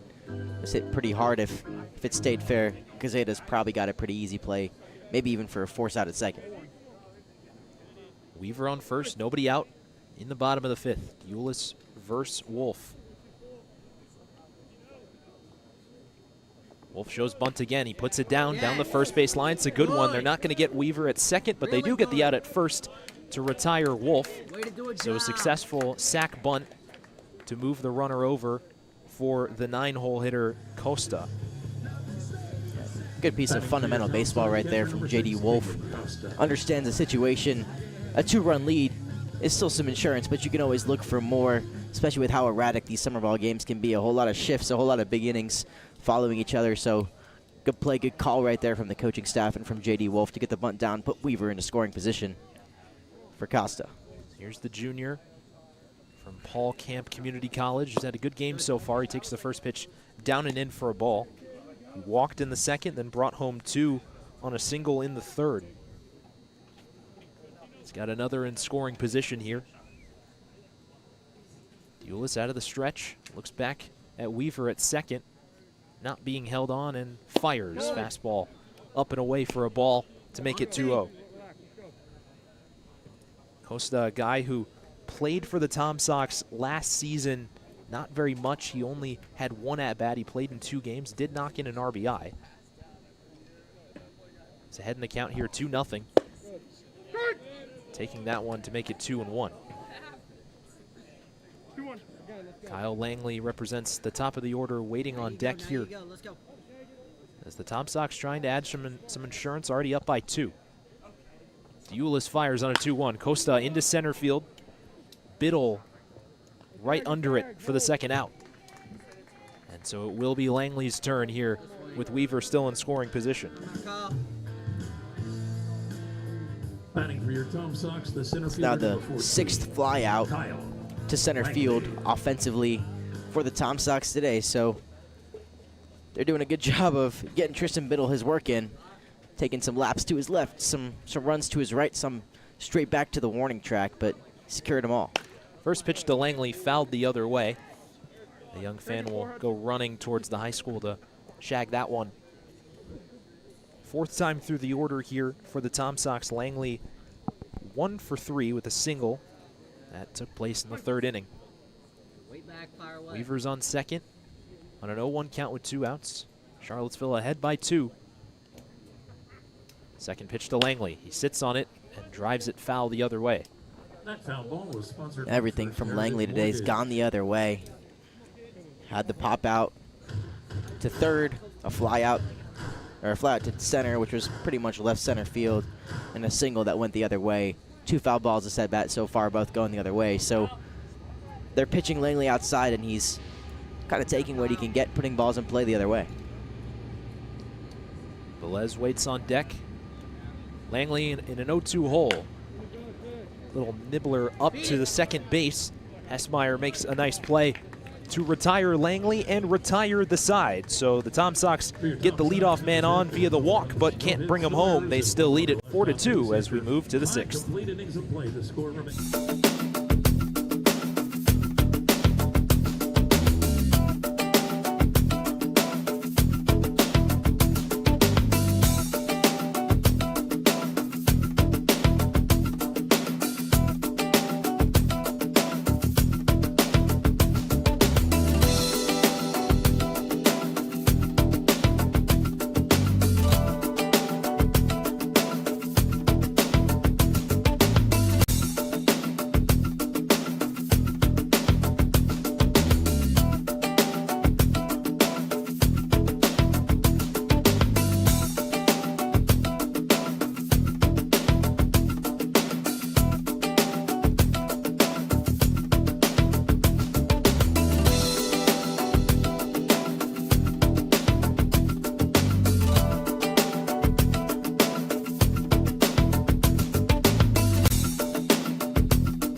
The 6th inning about to get started. Charlottesville ahead of Front Royal here, 4-2, as the train rolls by to our right. Why don't we go through some scores from around the Valley League tonight? Yeah, the Strasburg Express hosting the Woodstock River Bandits, up 6-2 on the River Bandits right now. The Purcellville Cannons are visiting the Harrisonburg Turks. They're ahead 5-1. Of course, we've got the 4-2 score here in favor of the Tom Sox in the bottom of the 5th. And then in the top of the 7th inning, the Newmarket Rebels lead the Winchester Royals at home, as that one is fouled away. And in the bottom of the 5th inning, the Culpeper Cavaliers at home hosting the Waynesboro Generals, up 13-4. And then in the bottom of the 3rd, the Staunton Braves pouring it on over the Covington Lumberjacks. They lead 15-1. Some big offensive showings tonight in the league, and if that Purcellville lead holds, I believe that would be the first loss for the Turks this season, as the second pitch to Tristan Biddle is fouled straight back. Biddle in an 0-2 hole. Alex Bingler returns to the mound here for his 3rd inning of work. Lefty versus righty matchup on the Northwest Florida State College man, Biddle. In this game, 0 for 2. He's in an 0-2 hole here. Checks his swing, caught looking anyway. Bingler picks up another strikeout. That's the 3rd of the night for Biddle. And a good start to the lefty's 3rd inning of work here. 3rd of the night for Biddle, and the 4th of the night now off the right hand, excuse me, off the left hand of Alex Bingler. So absolutely dealing a great comeback start from his outing to forget in game 1. Brings Aiden McNeely to the plate here with 1 away in the 6th.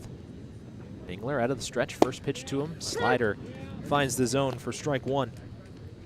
McNeely in this game 0 for 2 with the strikeout as well.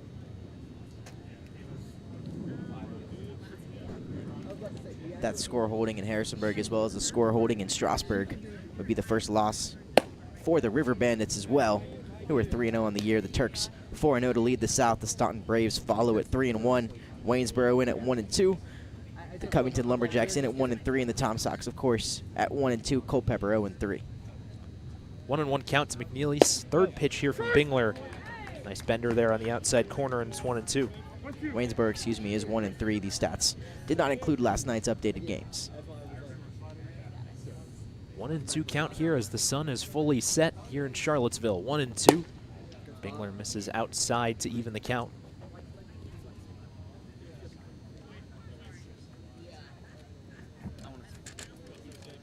McNeely, a kid who plays at Marist. He started at Lackawanna Community College, where he played very well there. Waits on a 2-2, drives it the other way into right field, but Weaver makes the catch for out number 2. And it'll be up to Isaiah Frost to keep the inning going here for Front Royal. Frost in this game 0 for 2. A pop out and a ground out. Well, bat lefty coming to the plate. Originally from Lee's Summit, Missouri, around the Kansas City area, and went to Missouri Columbia. Had a productive year there. First pitch from Bingler misses outside.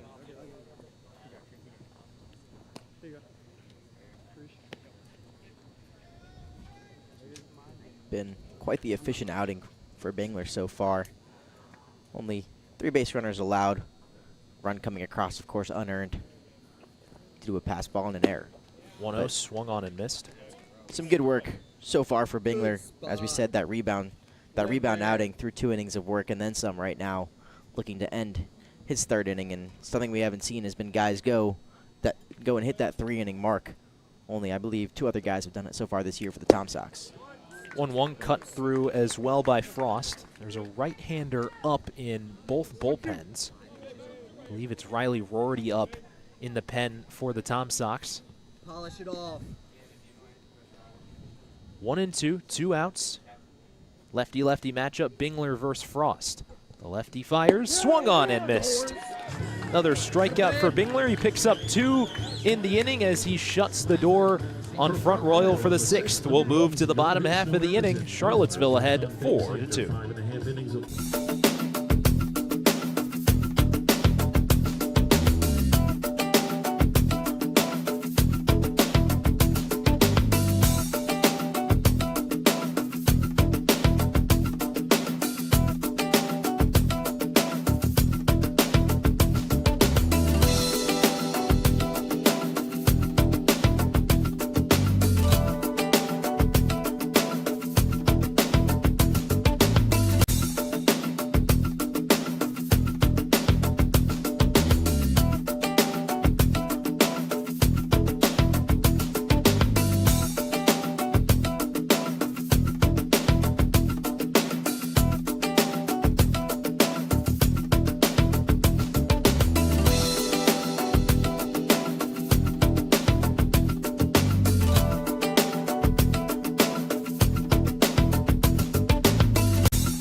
Bottom of the 6th getting started. It'll be 2-3-4 due up for the Tom Sox as we have a new pitcher in the game for the Cardinals. It's Luka Vukovic, the junior right-hander from Skyline College.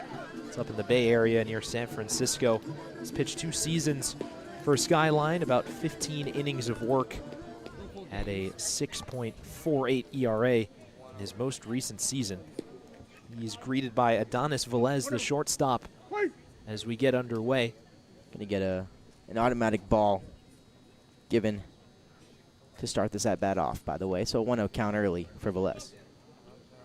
First pitch here from Vukovic. Misses outside for a ball.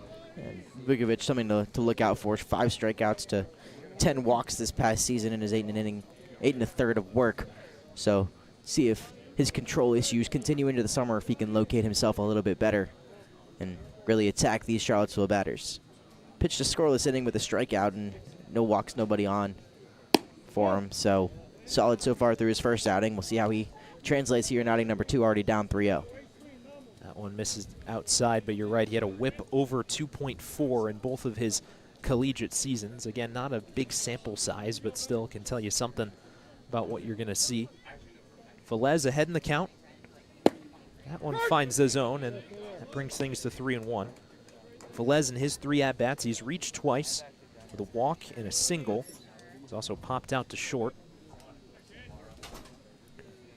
Tagged for the first run of the game as well. So a run scored to add to the stat line.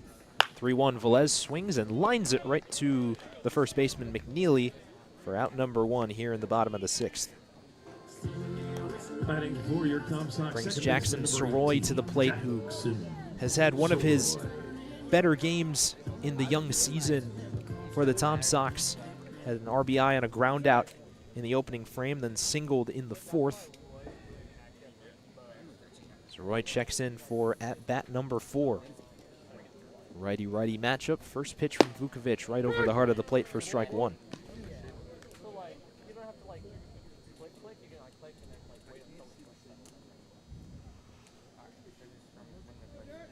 0-1, Vukovic out of the stretch. Second pitch below the zone to even the count. Soroy, a guy who has played all around the infield so far this season. He's played at short. He's at second today, as he has been in a couple of other games. Walked twice and singled at Waynesboro yesterday. That pitch just off the outside corner. Catcher Embry tried to grab the outside half, but home plate umpire Derek Tope said otherwise. 2-1 count to the UVA man Soroy. Foul tip, strike 2 into the mid of Embry. Soroy, a Virginia native out of Leesburg. Went to Paul VI Catholic High School. Very highly recruited out of Virginia in the class of 2024. 6th best player according to Perfect Game. Soroy swings and powers one foul. We'll do it again on a 2-2 count. Highly recruited, not a phenomenal freshman season. 20 games, only around a 225 batting average. Not a whole lot of pop 4 RBIs, just 1 home run on 5 hits. So not a crazy effective game for him. Was more of a pinch hitter, or more of a pinch runner. 2-2, just past the outside stretched glove of Tashima and into left center field, and Jackson Soroy has his second single of the night. It puts a runner on here with 1 out for Patrick Nias. As I was saying, not crazy effective at the plate, but has translated well over the past couple games this summer. It's now 3 hits in the past 2 games for the second baseman Soroy, and I think the thing and the kind of the beauty about this batting order right now, there's not a whole lot of guys with a bunch of pop. We haven't seen a whole lot of explosive hitting from the Tom Sox this season, so it doesn't really matter where you're slotting guys in the order. Everybody's kind of doing their job, getting on base, whether it's via the walk, the hit by pitch, or just, a base hit here, a base hit there. So kind of have the freedom to, there's not really a weak spot in this order. There's not necessarily a crazy big strong suit, but everybody kind of doing the same job 1 through 9 in the order. Even the guys coming off the bench has been really effective and kind of drove the ability for this team to mix the order around however they so please. 1-0 to Patrick Nias is tapped foul.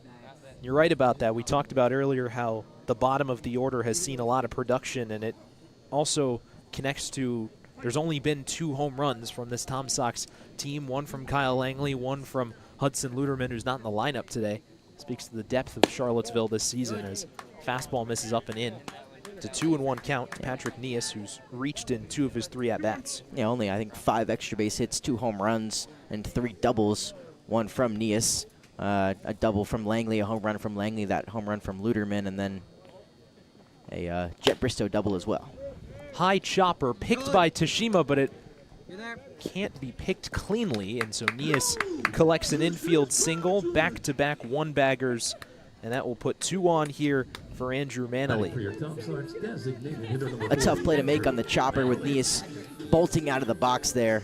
Tashima unable to come up with the pick cleanly, but I think Nias had him beat out regardless, so a base hit, and that's the second of the day for Nias, who's really turned things on since his 0-for-4 performance in the opener with those 4 strikeouts. Has been a very solid 4-hole hitter, gotten on base just about half of his at-bats so far through this one, or so far throughout the season, with the exclusion of that at-bat. So super effective from Patrick Nias, and a great kind of change of pace guy who we initially kind of thought was going to struggle at the start of the season, and instead flipped the switch going into game 2, made a bunch of adjustments to his swing, worked with the coaching staff, and here he is being an effective 4-hole hitter on base once more for the Tom Sox.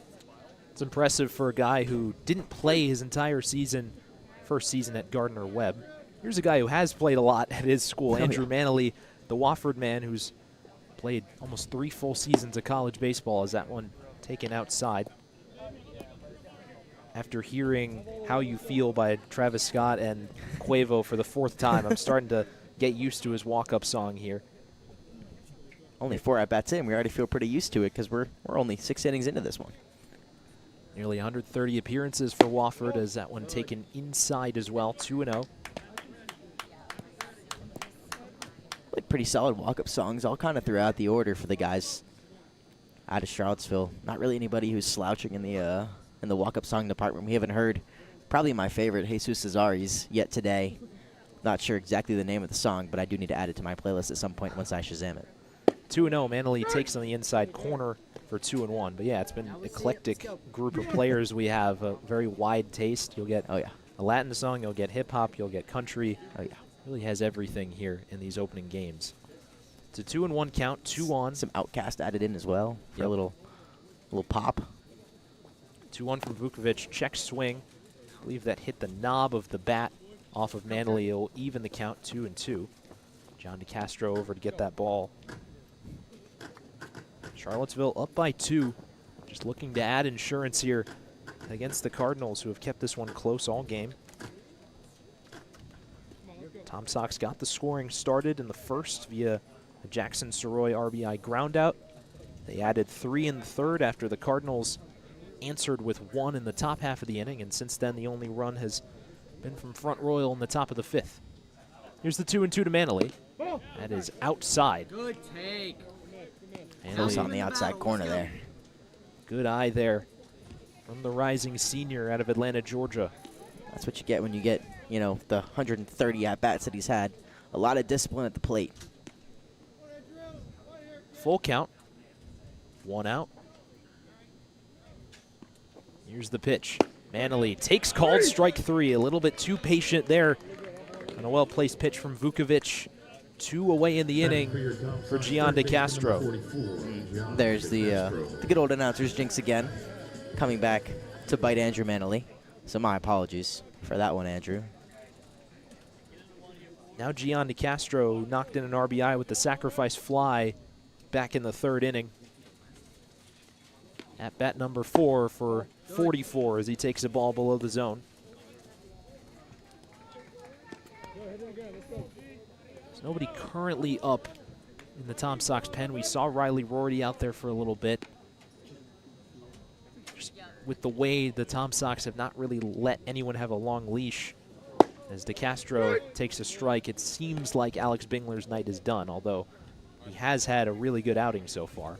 Yeah, and who knows, with nobody warming up in the pen right now, maybe Rorty's settled in and done. We'll see if he comes out for 1 more inning, and that allows Rorty to get the last 2.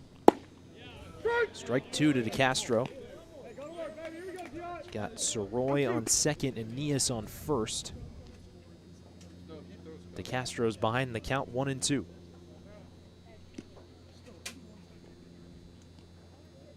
Vukovic deals. DeCastro takes one below the zone. It gets by the catcher, Embry, and both runners move up 90 feet. So now you got a pair in scoring position here. DeCastro had his first RBI a couple at-bats ago, and now he's got a chance to knock in his first hit. And a hit gets himself two, with Nias now on second, Soror leading off a third. Big RBI spot for DeCastro with two gone. 2-2, 2 outs. Here's the pitch. Misses inside, and DeCastro's run it full. Braden Weaver waits on deck. Soroy at third. Nias now at second. Saw some pop off the bat of DeCastro in his last at-bat, a deep fly out. See if he can replicate the exit velo. Big pitch here, full count to DeCastro. Swing and a miss. Good work by Vukovic getting out of the jam. So the Tom Sox strand a pair on the base paths, and we will move to the seventh inning. Charlottesville ahead of Front Royal 4-2.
Seventh inning beginning here on Star Wars night. We have officially reached the Disney era. We're into the sequels now as Riley Rorty takes the mound for the Tom Sox. The crowd groans. First pitch to Quesada is dumped out into center field for a base hit. He has had a really good night. That's his second single he's reached in all three of his at-bats. Alex Bingler's night is done. He goes 3 innings, 2 hits, an earned run, a walk, and 5 strikeouts. Riley Rorty, the right-hander out of ECU, now has to deal with a runner on first and nobody out. Front Royal chasing 2 here at CHO Airport Field. Rorty hasn't pitched since the opener. Through 2 innings, 4 hits, 4 runs, 3 earned, 3 walks, and a strikeout. So looking for a rebound start or rebound appearance as well. As I think a fan made a great play out there down the third base line. Oh no, maybe a fan made a great play. There's fans positioned all around the field. We have 3 things of bleachers, but there's a lot of people positioning down the road over there. As here's Soda Tashima, who's behind in the count 0-2. A couple on the Seville Hill out there beyond the left field fence too. So anywhere you can view this game from, you might as well, right? 0-2 count, nobody out. Quesada on first base. 0-2 from Rorty, misses inside. Tashima holds. 1-2 count. We were talking with Rorty the other day. He showed us his changeup grip. He throws a knuckle change. and it looks like the most uncomfortable pitch I've ever seen in my life to grip and throw. But he throws it effectively, and as per Jesus Cesari, it's disgusting. Here's the 1-2. Tashima hits a ground ball into the hole at second. Nice play by Soroy. Moves over, but Tashima able to leg it out. Rule that an infield single for the Front Royal leadoff man. And so now, just like that, you have the tying run on first base for the two-hitter Caden Hessmeyer. And that right there is the benefit, of course, of the slap hit where you're out of the box very, very fast. And the benefit of that, plus the fact that Soroy is sitting in double play depth a little bit more up the middle than he usually is, lends that one to an infield single for Tashima, who gets out of the box real fast. So here's Hessmeyer. He has been on base all 3 times. A couple singles and a walk. Randy Tomlin's going to put the corners in here. He is a little bit further in than DeCastro. Hessmeyer takes the first pitch. Thought he'd squared a bunt there, try to get the tying run in scoring position, and the runner to cut the lead to 1 over at third. We'll see if he squares throughout the course of this at bat. DeCastro just about even with the bag, and on the infield grass is Nias at first. 1-0, still nobody out. Second pitch finds the zone for the strike. Got Quesada on second and Tashima on first. Rorty has put himself in this jam here. He's trying to get himself out of it. Just inadvertently. Quesada has not stolen a base with Front Royal. Got a healthy lead at second. Yes. Swing and a miss on the off speed there from Rorty, and it's 1-2. Not really sure why he's not squaring to punt there.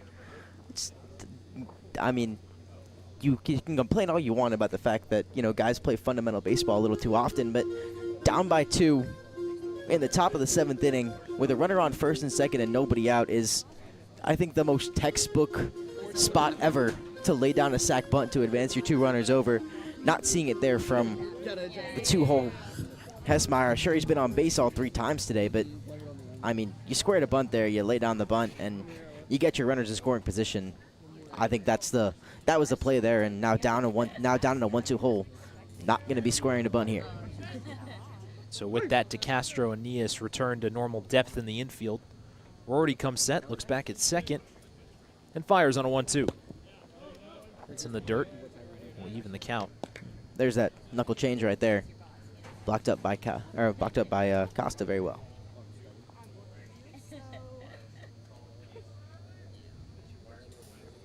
Hessmeyer, the 2-hole hitter, a dangerous hitter in the box here.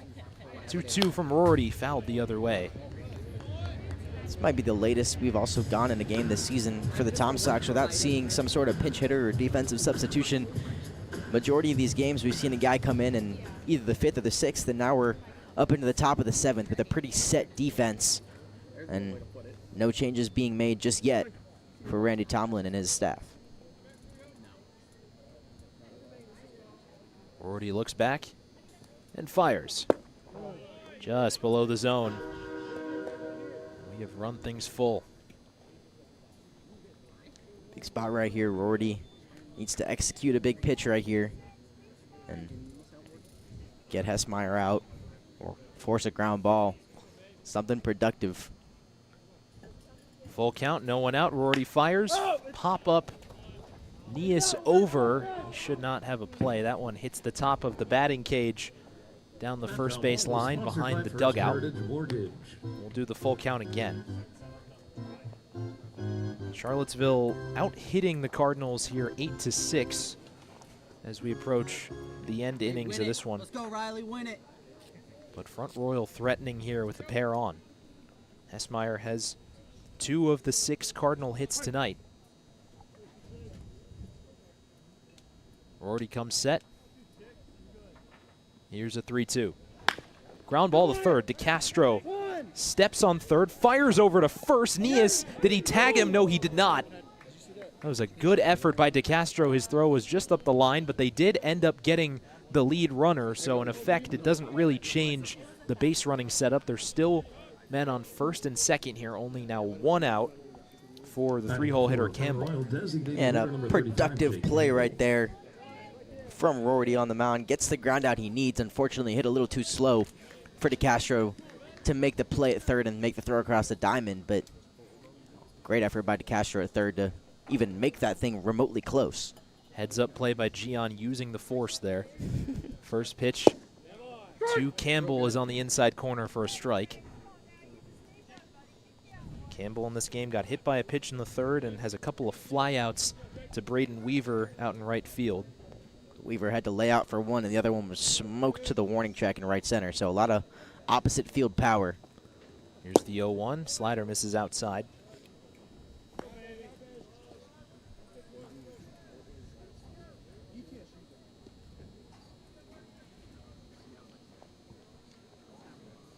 Campbell, a guy who batted .330 at Florida A&M this past season. There's the 1-1 from Rory. Here's a ground ball. DeCastro picks it cleanly, throws over to Soroy for one. Over to first, picked out by Nias. What a job by this Tom Sox infield. They get Rory out of the jam, and they'll send us to the bottom of the 7th. So you hear the Sports Center music there. That was a nice play from the boys in the infield, and we go to the bottom half of the inning. Still Tom Sox lead 4-2.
Bottom of the 7th, about to get underway. And now we are underway as the first pitch to Braden Weaver misses inside. There's a new pitcher on the mound here for the Cardinals. This is Matthew Konecki, the rising senior out of Frederick Community College.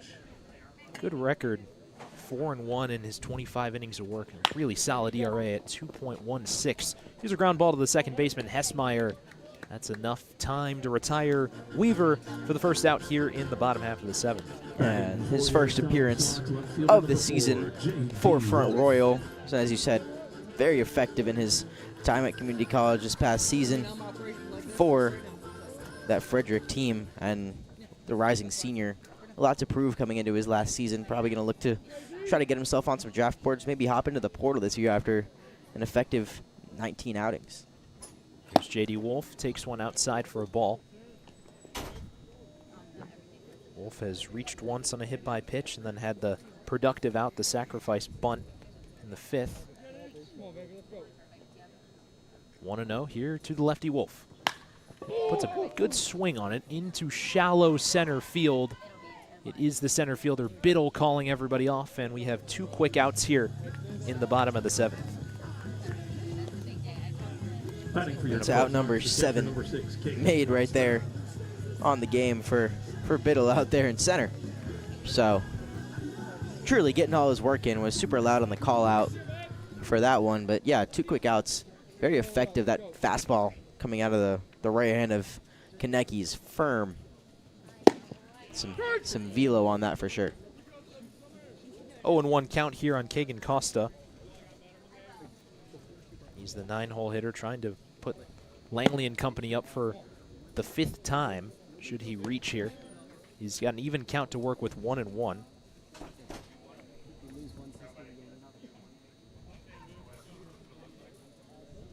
One and one here on Costa.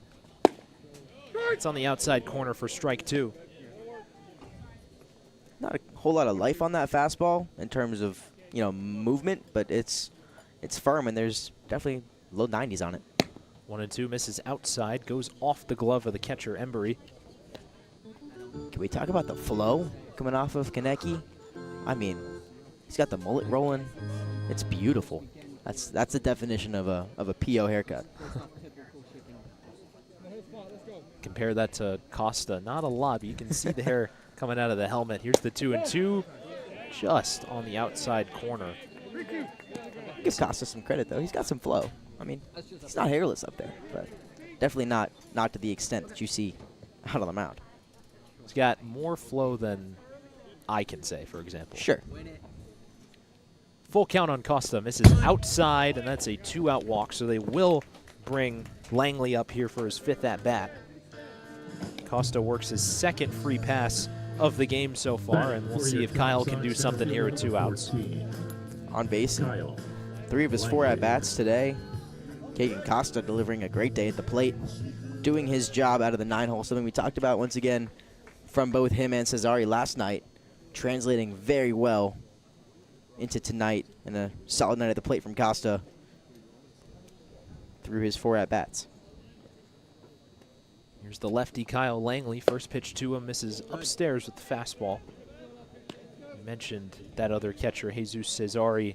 They've been splitting time, and oftentimes what we've seen in these games is that they'll take Costa out and put Cesare in, or vice versa. So far, we haven't seen that yet. Costa still on first with 2 outs. Good. Langley takes for ball 2. Good, Kyle. Wait for yours. Hey, relax. Come on. Relax, reset. Langley has had a tough game. He's 1 for 4 with a single after he's had a pretty good last couple of games. It's ahead in the count here, 2-0. Here's the pitch. Good pick by Embry, but still below the zone, and Langley has worked at 3-0. And a lot of velo out of the right hand here from Konecki, but not able to locate over the past 2 batters. Costa saw, I think it was 3 straight balls after being down in the count. So 3 straight balls once again on Langley. Big red light. 3-0, here's the pitch. That finds the zone for strike 1. Had to take someone off of that one in order to get it in there for a strike. We'll see if he ramps back up the velo in a big 3-1 hitters count. Costa on first. Langley at the plate. Here's the 3-1. Misses inside, and now Langley gets his free pass. 2nd consecutive walk issued by Konecki, and that will bring up Velez here. No motion out in that bullpen either, so Konecki in his 1 inning of work, they're going to ride it out and put a lot of faith in their guy. Still 2 down in the inning after the first 2 guys were retired via the ground out and the fly out, and now 2 guys on base. But Les has been up in a lot of RBI and clutch opportunities, and he's delivered so far. First pitch to Velez, that's through there for strike 1. Can close the book on Vukovic. He goes an inning with 2 hits allowed, no runs, no walks, and a couple of strikeouts. Velez at the plate, trying to give the Sox an insurance run for an offense that's been quiet for the better part of this game. Just outside for a ball, 1-1. I think that one gets called a strike, if not for kind of a rough frame job. It almost crossed up Embry behind the plate. I think he might have been looking for a different pitch. Instead got the fastball. Looked like he had to drop down to block something up, and instead had to move up to catch the fastball in the outer half. I think it was a strike if he's set up normally and expecting that pitch. Konecki looks back, now in and fires. Velez lines it, look out the other way. That hits off the side of the batter's cage. I'll leave a dent in the sheet metal over there. Please remain alert at all times. 1-2, 2 outs. Konecki versus Velez. You'd really be surprised. Got Langley on first and Costa on second. The FIU man trying to keep this inning alive for the Tom Sox. Konecki deals. outside. Slider had good movement on it, but a little bit too much. And it's 2 apiece. Kind of becoming a little one-trick pony for Konecki. Whole lot of reliance on that fastball. Good slider right there to offset Velez a little bit, but he's been on the off-speed today from the rest of the arms and the staff. 2-2. Velez takes called strike 3. And the Tom Sox strand a pair for the 2nd straight inning. We will move to the 8th. Tom Sox ahead of this one, 4-2. 7 complete.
The Tom Sox went quietly in the bottom of the 7th. It takes us to the 8th. Charlottesville still ahead of Front Royal 4-2 here as Riley Rorty enters for his 2nd inning of work. He gets to deal with Boston Torres here to start things off. Torres bats lefty. Will face the right-hander Rorty. VCU man comes set and fires. First pitch way outside to Torres, who in this game has worked a couple of walks. Struck out.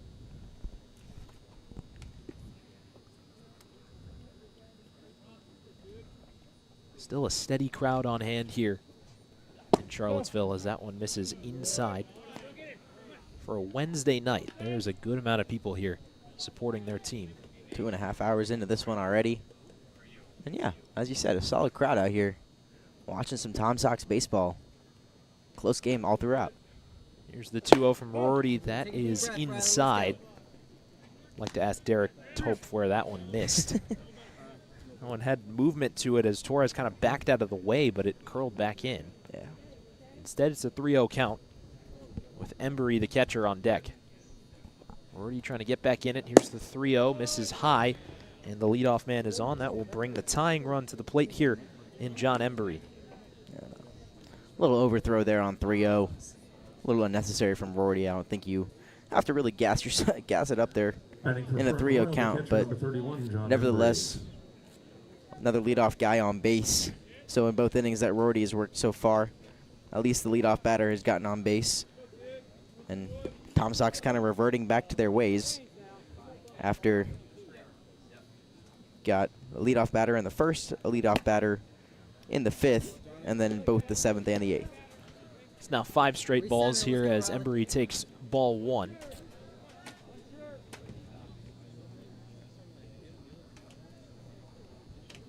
One and 0 here to the 5-hole hitter with Torres on first. That misses outside, and Rorty's really got to find the zone here. And some action in the bullpen. Addison Stockham getting loose for the Tom Sox.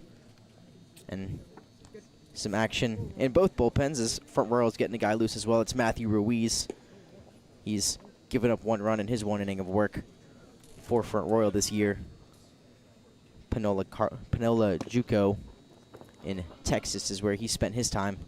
His home, pretty close, I guess, near his hometown of Corpus Christi. It's a 3-0 count here. Torres or Embry hasn't taken the bat off their shoulder. They haven't had reason to. 7 straight balls here from Riley Rorty. He's got a runner on first to worry about. And he deals ball number 8 here to Embry. That's back-to-back walks. Randy Tomlin takes a look at his bullpen. So far, he's still in the dugout. Looks like they're going to have Rorty stay in against the right-hander Biddle. Torres has stolen a base. He's over at second. Stolen 1 base on the season so far in the Valley League. Stole 19, as we mentioned earlier, with VMI. First pitch from Rorty. Laying down a bunt here is Biddle. Rorty goes over to third, but the throw is wide and goes into the front royal, or next to the front royal dugout, and that will score Torres. Just like that, we have a 1-run game, and now the tying run just 90 feet away. First baseman number 36, Aiden McNelly.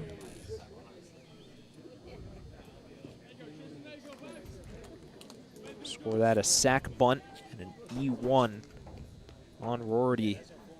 It's a good idea to try to get the lead runner, but just not executed. And so now Charlottesville's got to be really careful here. There's still nobody out. Now they're going to bring the corners in. Here's McNelly. First pitch from Riley. That misses downstairs. Same thing he did, or he has been doing on his pitches prior to that one, just rushing the throws, and his whole body just gets very active on his throws. His motion is not very simple, a lot of movement, and every single part of his body kind of squeezing up, and it just makes him overthrow very often. As you see once again right there, still yet to throw a true called strike in this one, and Randy Tomlin at the end of the dugout just waiting for the sign that Stockham's ready in the pen. 2-0 count. Runners on second and third here with nobody retired. Aiden McNelly at the plate. Third pitch from Rorty upstairs, and it's 3-0. Tomlin takes a couple of steps forward, and there he goes.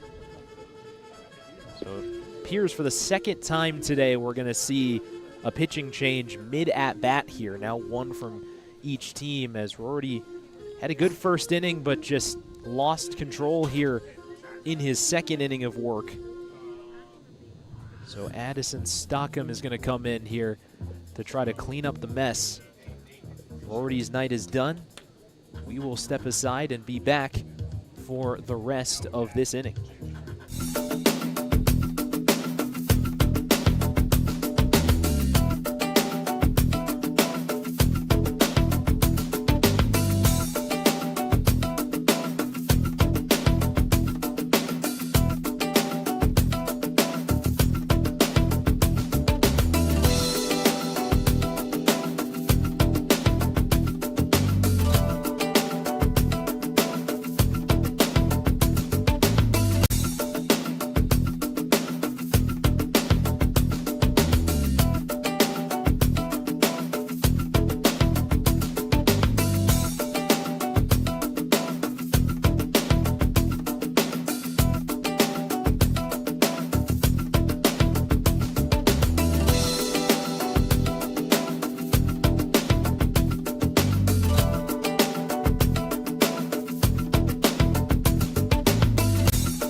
back here at CHO Airport Field as Addison Stockham on the mound here.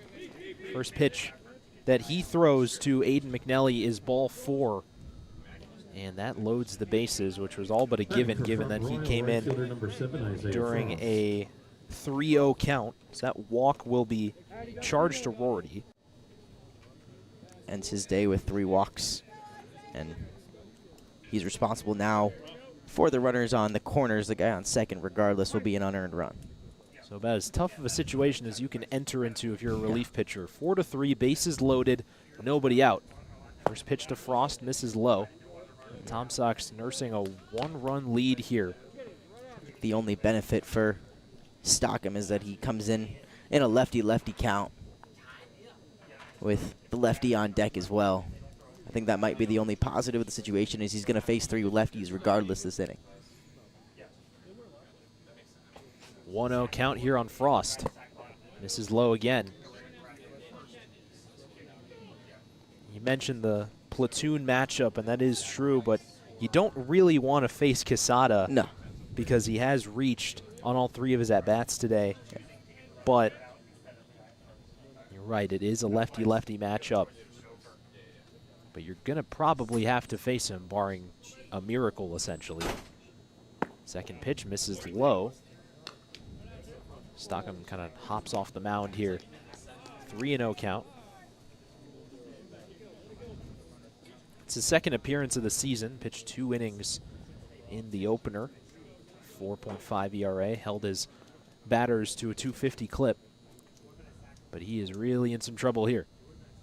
Full count. That slider hits the zone. Stockham stays alive here, 3-1. And nowhere to put Frost on the base path. So you can put him on first, but it's going to bring a run home. So, and less than ideal situation. And now you got a 3-1 count here. Big opportunity for Isaiah Frost. 3-1 count. Stockham comes set and deals to Frost. Swing and a foul tip. Strike 2 will bring things full. As Costa might have taken one off of his hand, I believe, and it's taken a minute here. Off somewhere.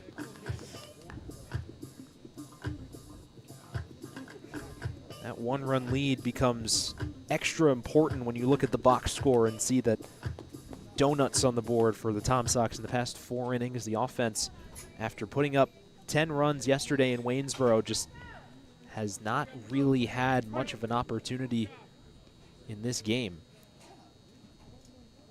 Corners are still in. Here's the full count to Frost outside, and we're tied. 4-all here at CHO Airport Field, and there's still nobody out and the bases loaded.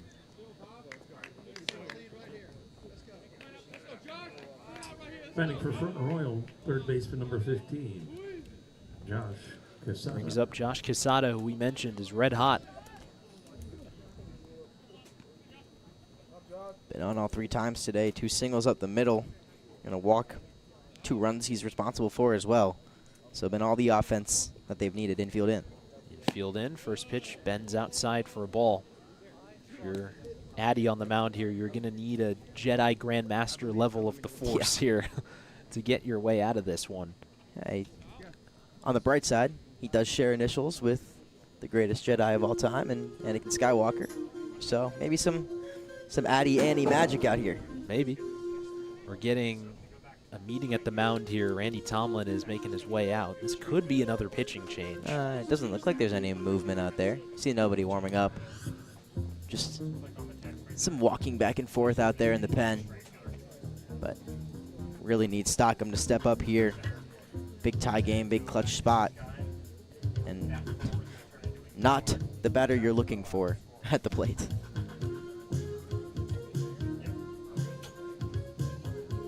Stockham's going to have to pitch his way out of this bases-loaded jam.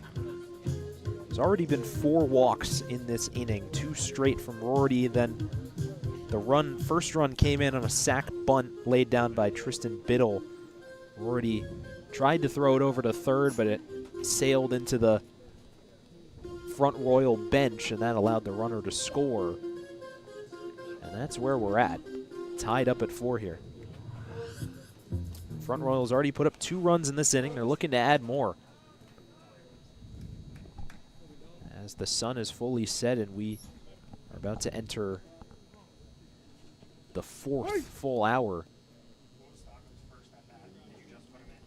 1-0 count, lefty-lefty matchup. Stockham versus Quesada. That pitch at the bottom of the zone for a strike, and it's 1-1.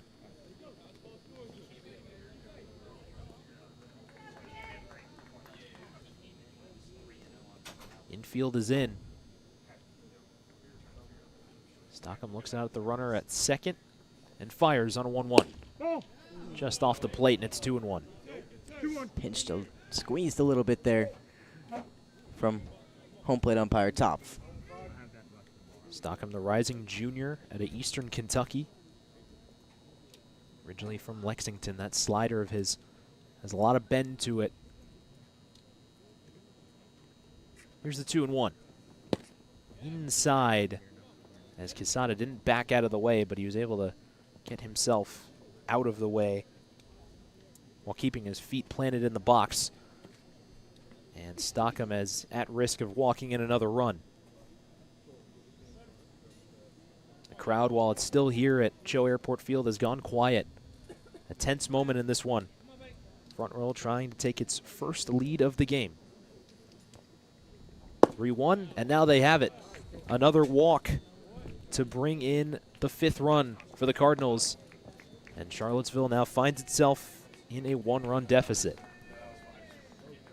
Batting for Front Royal, shortstop number 6, Soda Tashima. Puts things at the top of the order here with Tashima. The infield will keep itself in. Looks like Elijah Costin is running out towards the bullpen should things get even worse than they already are. Still nobody retired. It's looking pretty bleak to hold on to this 1-run lead. Tashima takes one outside, and right now you just have to find the zone. There hasn't been a ball in play in the last 3 at-bats. The only one in play this inning has been via the sac bunt. Hasn't been anything in the outfield this inning. Just nothing into the dirt. Just beyond the infield grass. Slider with a little bit too much run to it, and it's 2-0.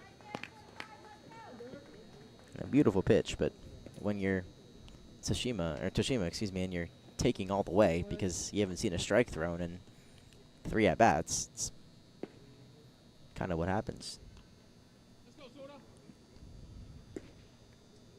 Here's the 2-0 from Stockham. Upstairs with the fastball, and it's 3-0.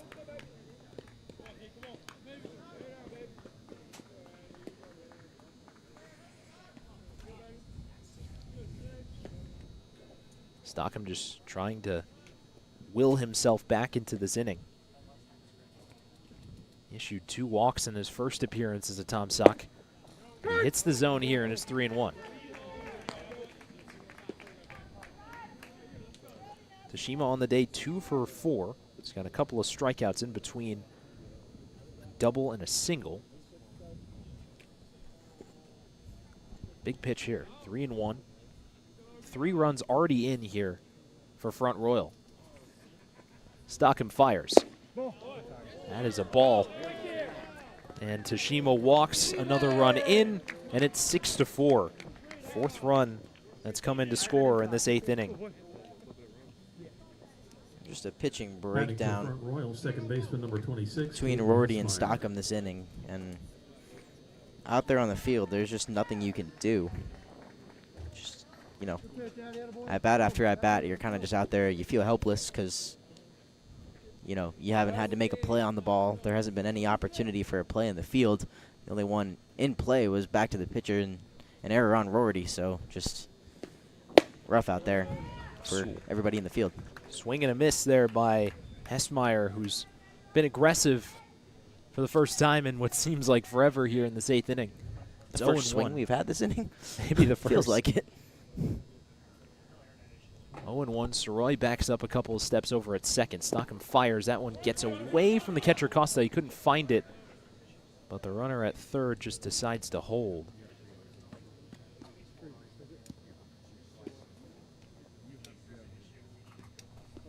It's Isaiah Frost over there at third.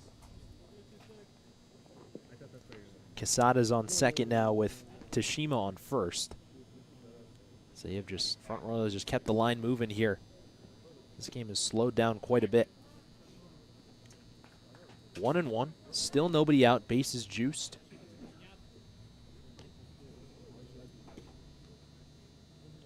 Stockham comes set, deep breath, and fires on the inside corner. But just outside, and it's 2-1. 2-1. Charlottesville is still out hitting Front Royal 8-6. But their hits just haven't amounted to enough runs. They've left men on base in every single inning as this one has popped up towards the right side. Weaver in foul territory can't make the catch. Now it's 2-2, and may have been for the better. If he made that catch, the runner could tag. We've already seen Weaver throw a guy out at home, but that was about 2/3 of the way to the warning track, so it would have been a tough throw to make. 2-2 count. Stockham versus Hessmeyer here. The lefty comes set out of the stretch and fires outside on the slider, and it's full. And just for an update, that's 11 free passes, given up 9 via the walk, 2 via the hit by pitch for the staff of the Tom Sox this evening. And you can out-hit a team all you want, but 11 free passes is going to do you in. Full count. Stockham on a 3-2 swing and a miss. He got Hessmeyer to chase, and he strikes out for the first time tonight. That injects a bit of life here into this crowd.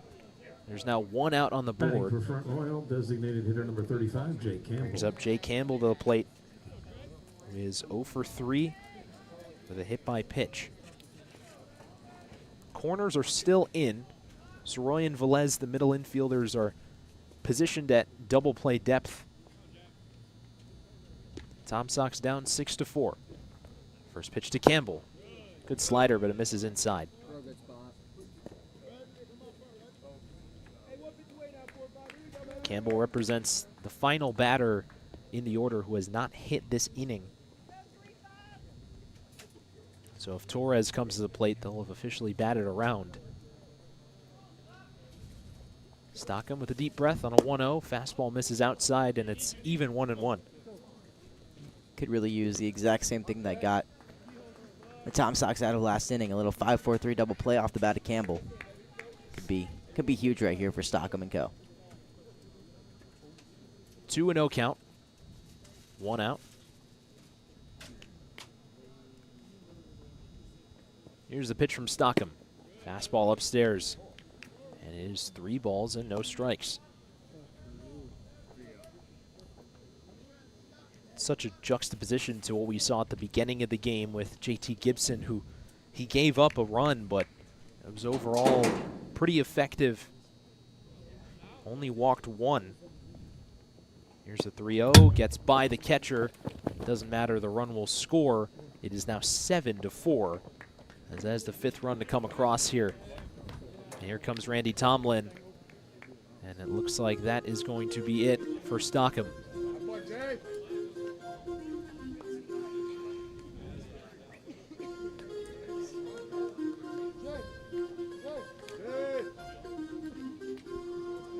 So here comes Elijah Costin out of the pen, the 3rd pitcher who will be used in this inning that has turned into Order 66 here for the Tom Sox, as they're just going to try to shut the door, now down by 3.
back to CHO Airport Field as things have turned to the dark side here. It has not been the 8th inning that the Tom Sox have hoped for.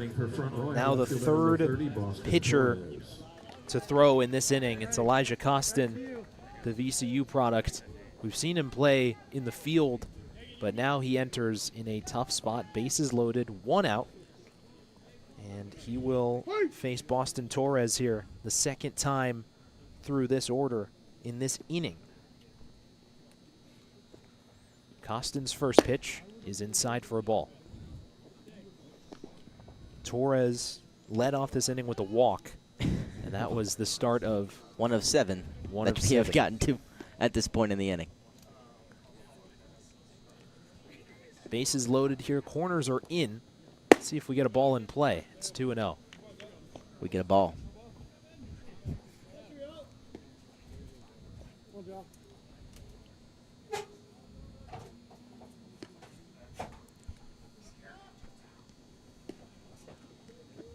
From Costin, upstairs, 3-0. He was in the lineup yesterday at Waynesboro. He DH'd. This will be his 4th total appearance of the season. Only pitched an inning. In that inning, he walked 3 and struck out 1. 3-0. That is a strike. But again, I'd be pretty surprised if Torres even takes his bat off the shoulder.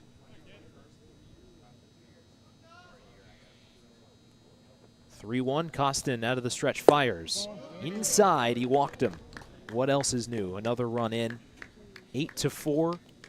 It's now 6 runs that have come in here in this 8th inning. Royal, the catcher, number 31, 8 walks now on the inning.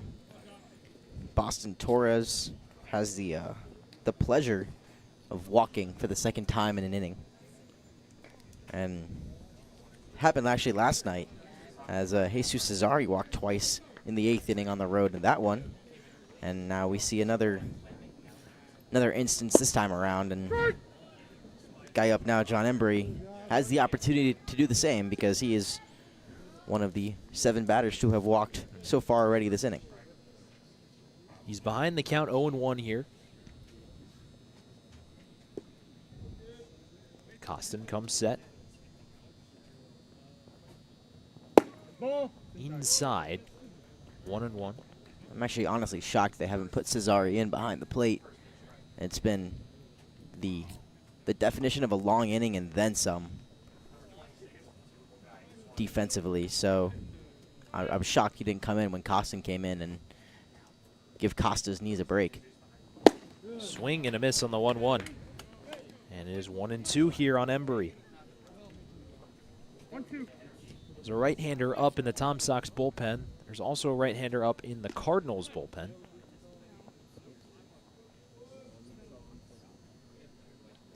(1-2) here on the catcher Embry, who reached in this inning for the first time on a walk.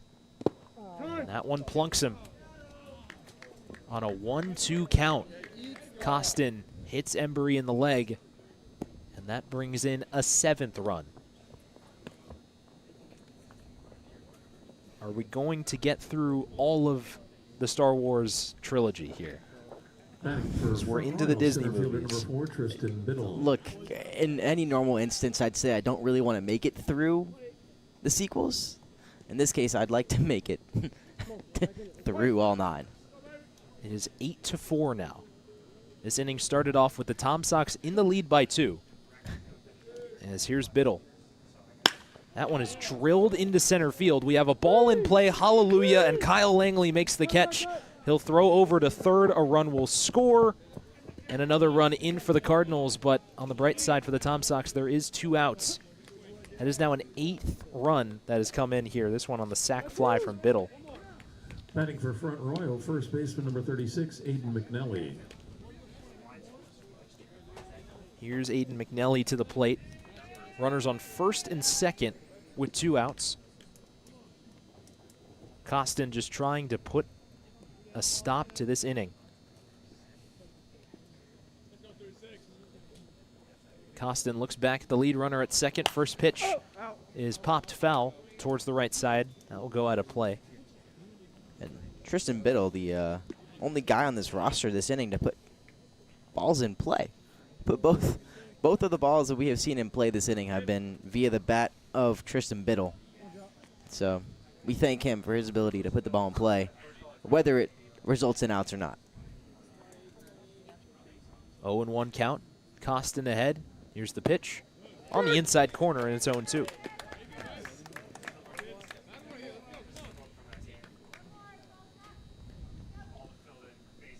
Costin versus McNeely. 0-2, 2 outs, 2 on.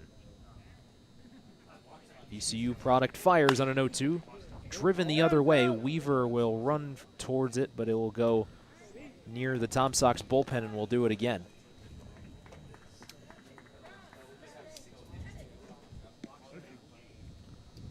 Tom Sox will have 6 outs to work with once this inning comes to an end to try to crawl their way back into it.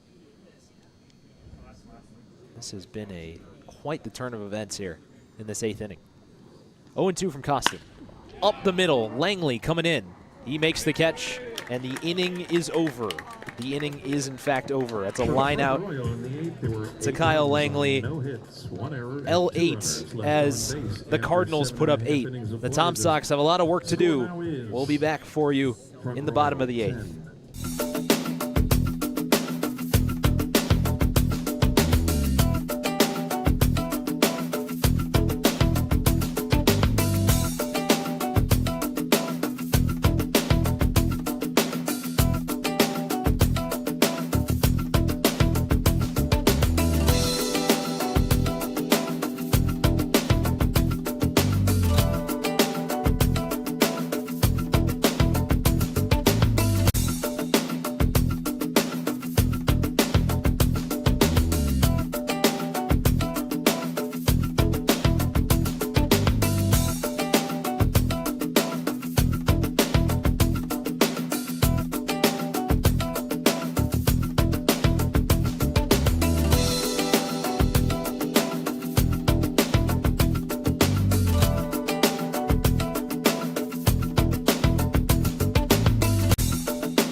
Bottom half of the 8th inning here. Tom Sox will have 3, 4, 5, and they have quite the amount of work to do here. Down by 6 after 8 runs were put up in the top half of the inning. How will Charlottesville respond? A new pitcher in the game for the Cardinals. It's Matthew Ruiz, and he deals a first pitch ball here to Jackson Soroy. Soroy, 2 hits and an RBI ground out. Second pitch is a ball. 2-0. I feel like we talked about Ruiz for what felt like a busy Chick-fil-A drive-thru ago. It's about how long as it's been, and a little hyperspace travel, and here we are. 2-0 is driven into right field. Frost settles under it and makes the catch. The inning starts with an out to right field. Brings up Patrick Nias to the plate. It just feels like forever since any of these guys have come up. That 8th inning has really slowed things down here.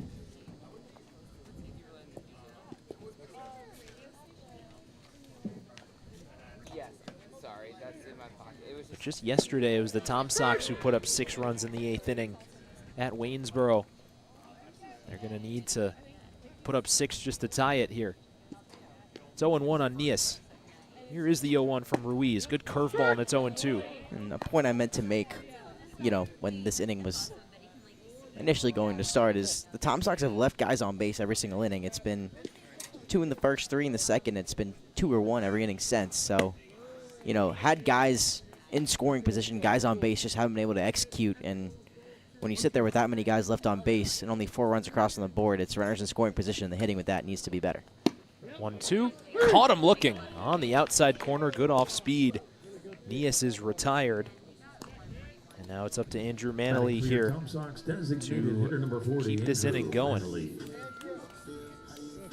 Manley has had a solid first outing as a Tom Sock. He had a single back in the first. Got hit by a pitch in the third. Since then, he hasn't reached.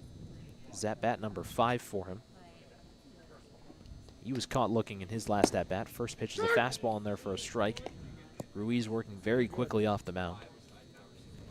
Ruiz, a sophomore from Panola Junior College out in Texas. Manley swings and sends that one foul right in front of us. Pitched in 19 games this past spring, just under 30 innings, equated to about a 4.7 earned run average. He's ahead in the count here against Manley, 0-2. 0-2, Manley caught looking again. And that ends a very quick inning here for the Tom Sox. They go quietly and will try to keep the Cardinals lead at 6 before the bottom half of the 9th. We're going to the top half of the inning. Don't go anywhere.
We're in the 9th here as the Tom Sox found themselves up by 2 in the top of the 8th.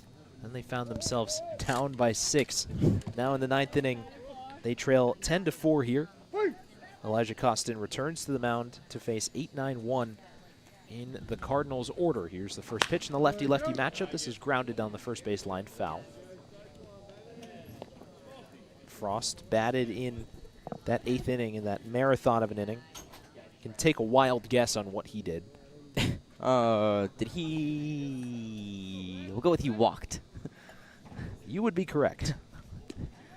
World's hardest trivia question. Here's the 0-1 from Costin. Swung on and missed. Yes Network would have rated the name that outcome a -1. 0-2 count here on Frost. Costin comes set. Here's the 0-2. Check swing.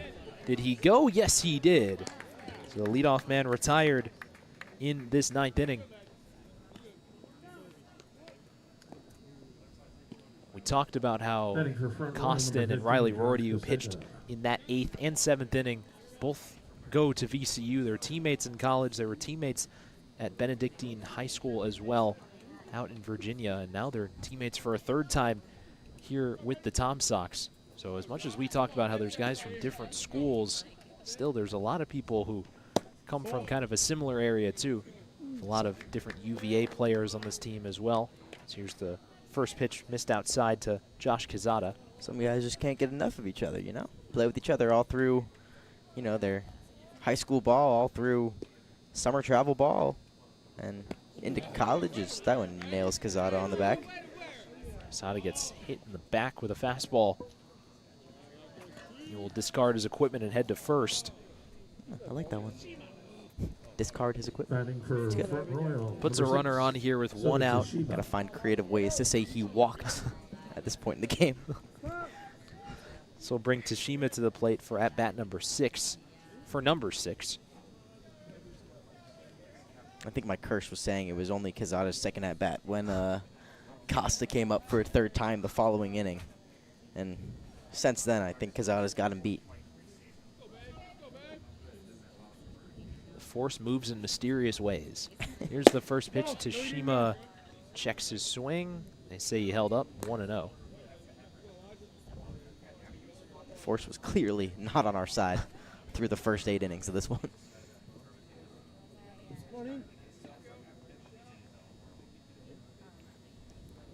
Second pitch from Costin misses down low.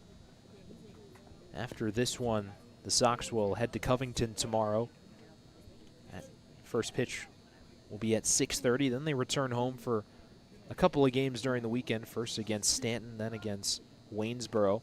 7 p.m. start, then a 4 p.m. start. Costin's pitch misses down low, 2-1. They finish out the weekend at Winchester, so a couple of longer road trips for the Tom Sox as they look to get in over 500 here. Costin deals one outside. Tashima walks. Now 2 on with 1 out in the inning. You run out of creative ways to say walk.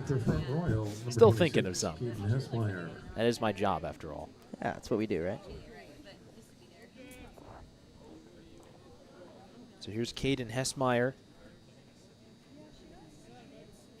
There haven't been any pinch hitters in this game. It's something that we almost got used to seeing from both the Tom Sox and their respective opponents. As Costin deals a first pitch fastball above the zone.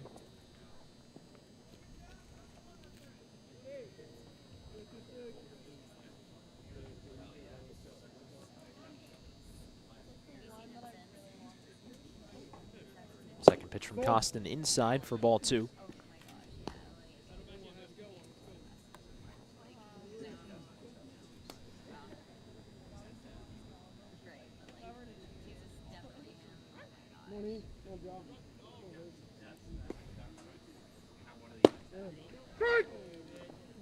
It's a strike, and it's 2-1. Today is the 10th anniversary of the Tom Sox' first ever game. It was a loss, 4-2 to Newmarket. But now the 10th playing season. Of course, it would have been the 11th, but 2020 changed things. There was no season played in the Valley League. But on June 4th in 2015, it was a 4-2 loss to Newmarket. Matthew Corliss recorded the first start. Brett Johnson scored the first run on a ground out. Here's one dumped into right field. Weaver has to play it in front of him. They will hold the runner at third, but the throw got into left field, but DeCastro picked it and threw home to hose down the runner. So we've seen that relay from right field go over the heads of the middle infielders, but a heads-up play by DeCastro. And that preserves the deficit at 6 for now. There are runners on the corners here with 1 out after that single.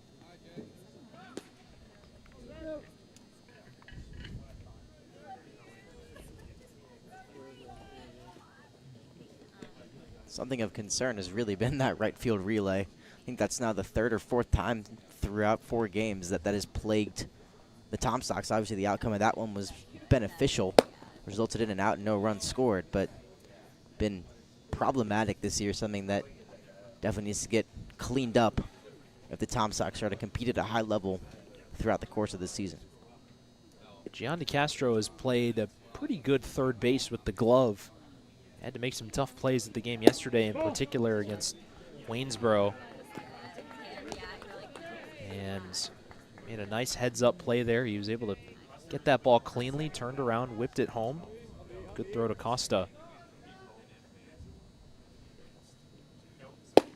Costin deals a ball. It's 3-0. Tom Sox will be led off in the bottom of the 9th by Gian DeCastro. They'll have 6, 7, 8 in the bottom half of the inning. For now, this is Jay Campbell at the plate. 3-0. That's right over the heart of the zone for a strike. 3-1 count. That first season 10 years ago for the Tom Sox was an 18-25 record. They didn't even make the Valley League playoffs that year. 3-1 misses upstairs. Campbell takes his base to load the bases. But since then, it has been a really solid first decade for the Tom Sox. They've won the Valley League 4 times. It's been, what, just about every other year since 2017, every other year of playable baseball, that is.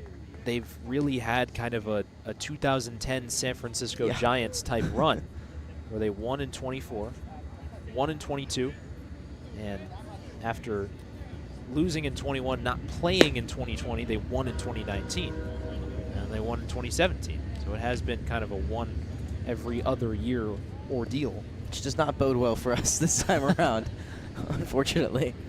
Puts us in a bad spot. Records are made to be broken, I suppose. There you go. Streaks made to end. That one popped up off the bat of Boston Torres. It will go out of play as the train makes its drive past us once more. The third time through for the train today. Been getting its work in down the tracks off the first base side of CHO Airport Field. 1-1. Costin deals with 2 outs. That misses down low. It will be interesting to see if this kind of win in every other season continues, or whether the 2025 team is the chosen one, for instance. How long that one take you to come up with? How long has this game been going? Here's a 2-1 Torres. It's a ground ball. Soroy picks it cleanly over to first to retire the side. So another long-ish inning, but the Cardinals are held off the scoreboard. That will take us to the bottom of the 9th. Tom Sox need 6. We'll be here for you on the other side.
bottom of the ninth here. Castro. Have reached almost the end credits as the Cardinals looking to wrap a bow on this one. They lead 10-4. Tom Sox will have Gian DeCastro to lead things off against a new pitcher for Front Royal. This is Liam Powell in the game, the sophomore from Keystone College. He gets to face Gian DeCastro. Powell played for a really solid Keystone College team. They won 37 games this season, made the D3 national tournament as deals a first pitch fastball that misses outside. Lost to Denison, another really good D3 team. An 8-0 record on the season this spring with a 4.19 ERA. He will face DeCastro, Weaver, and Wolf. Fastball outside for a ball.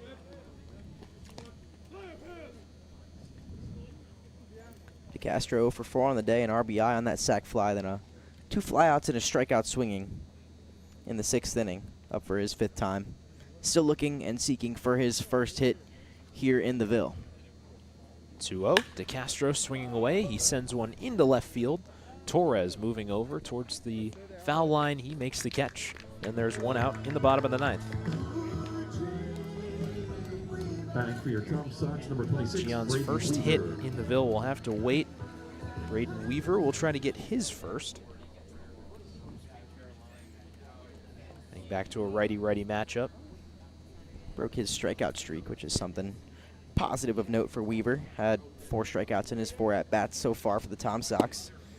Gotten on base twice with 2 walks here today, and then a ground out and a fly out to add into the mix. It's always fascinating to see with this summer ball, especially guys like Weaver who just didn't play at all in their season. They essentially haven't really played college baseball, especially in Weaver's case being a rising sophomore. Goes fishing at that one, and it's 0-2. So for him, he doesn't really have a lot of those college at-bats, and so some guys can adjust to it. Some of them have some trouble. It's an 0-2 count here on Braden Weaver. Here's the 0-2 pitch, up high for a ball. J.D. Wolf waits on deck.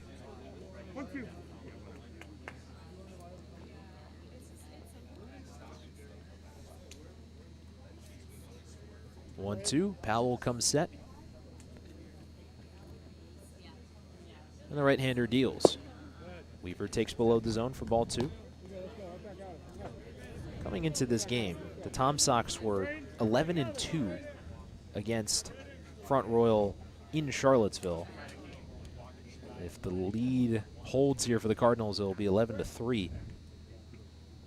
2-2, Weaver takes below the zone.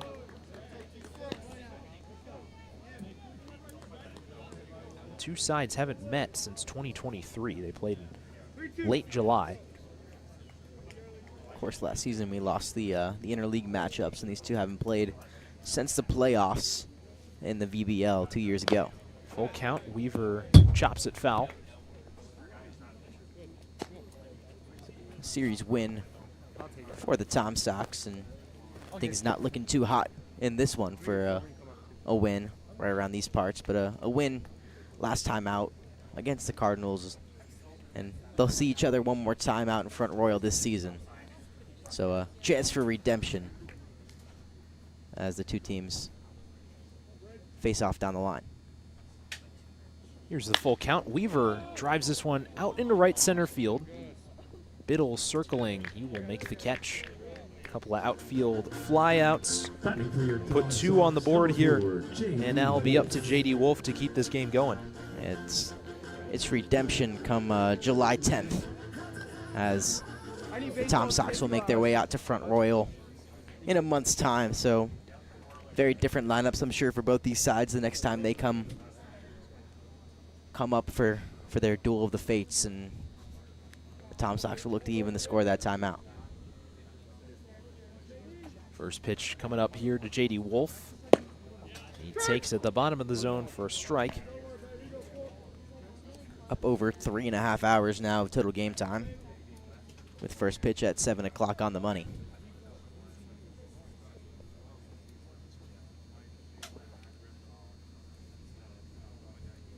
Here's the 0-1. Wolf hits a ground ball foul, and it's 0-2. We'll see a clean game offensively in terms of substitutions. No pinch hitters, no pinch runners, no additional players except for the 9 guys in the lineup, and then the pitching staff shifts, obviously. But a clean lineup game for Tomlin's crew, the first we've seen all year. 0-2 count, 2 outs. Powell versus Wolf. Here's the pitch. Way outside for ball 1. 1-2.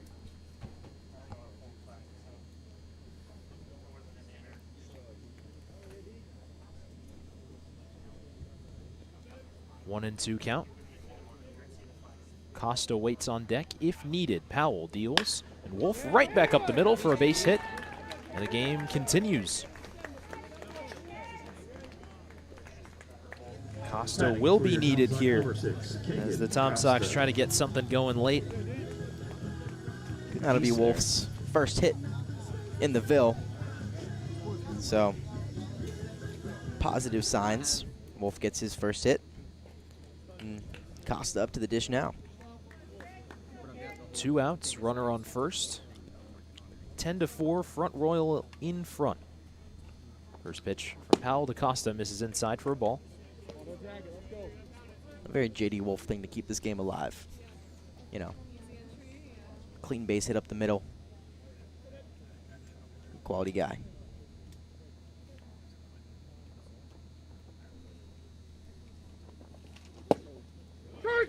That's a strike to Costa to even the count 1-1.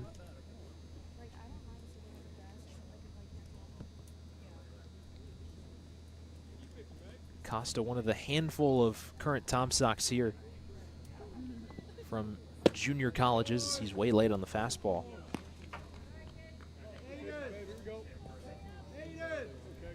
One-two.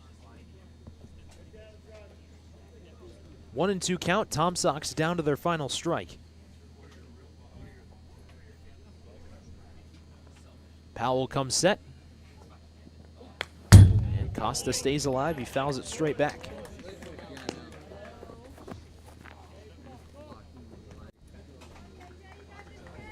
Top of the order waits on deck for the Sox.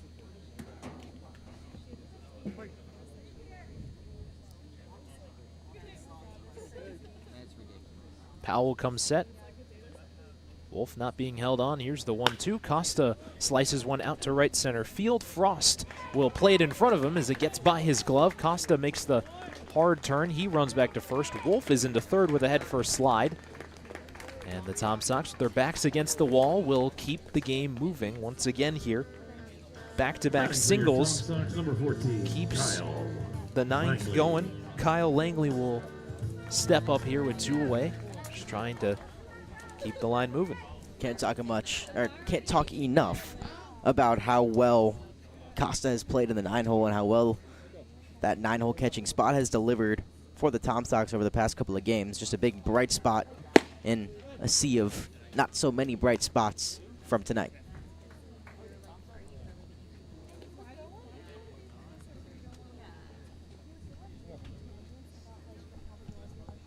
It's a 1-0 count here on Kyle Langley. Second pitch from Powell. Ground ball, the second. Scooped up by Asmeyer and over to first, and that is how this one ends. Front Royal takes this one 10-4. That puts the Tom Sox at a record of 1-3 on the season. Front Royal advances to 3-1 on the season. Konecki, the winning pitcher for the Cardinals. Riley Rorty will be tagged with the loss in what was a promising start for the Sox today, but just the arms just could not hold it in the 8th. A wild 8th inning that saw 8 runs come in for the Cardinals, and the Tom Sox just did not have the juice to get back in it. They're going to have a quick turnaround as they head to Covington on Thursday. The game will be broadcasted on YouTube for Covington. First pitch is at 6:30 at Casey Field. The Tom Sox will be back at home for 2 of the 3 days on the weekend. They'll be back at Stanton on Friday, and Waynesboro will come to town on Saturday before they head to Winchester on Sunday. but just not really the showing that the Tom Sox wanted today. Yeah, I mean, you played a clean 7. We even give you a clean 8 innings as we include the 9th inning in that inning in terms of clean innings, and then just one disastrous inning turns the tide in every single game. And as a pitching staff, your goal is to limit those disastrous innings to 1 to 2 runs. That still gives your offense the opportunity to fight back and win in a game. And then you have the 8-run outburst where you set a new team record for walks given up in an inning. I think the number was 8 was our final counter on that for those walks in the 8th inning, as you will go through and count those out. But it's, you can't have that happen and expect yourself to win games. Your offense can't produce that much day in and day out. But props to JT Gibson, who came out and delivered a great start in his first appearance here. So, props to him for that one, and then kind of just disastrous following. We won't go through the list of guys, but Riley Rorty credited with the loss in this one, giving up 4 runs. The win will go to Matthew Konecki, and then, of course, no save with a 6-run win and a new pitcher coming in the 9th inning. So, yeah, not the result you're looking for. 15 runners left on base, another note for the Tom Sox. Can't win games when leaving 15 guys on. Got to improve your batting and scoring with runners in scoring position, and you're hitting with 2 outs in those 2-out situations where you need a clutch hit. So improve the number of clutch hits that you're going to get day in and day out, and we'll see, of course, 4 games in a row from Thursday and through Sunday to rebound, come out with a winning record throughout this week, head into next week on a more positive note. So 4 games of redemption. We'll see how the Tom Sox handle those. So the Tom Sox will look to get right tomorrow as they travel to Covington. And that will do it for our broadcast this evening. Thank you to everyone who tuned in for a long one here at CHO Airport Field. Final score here from Willie T. Barnett Field. The Tom Sox with the loss here, 10-4 to Front Royal. So for my partner, Jeremy Rose, I'm Daniel Stein saying goodnight from CHO Airport Field. We'll see you on Friday.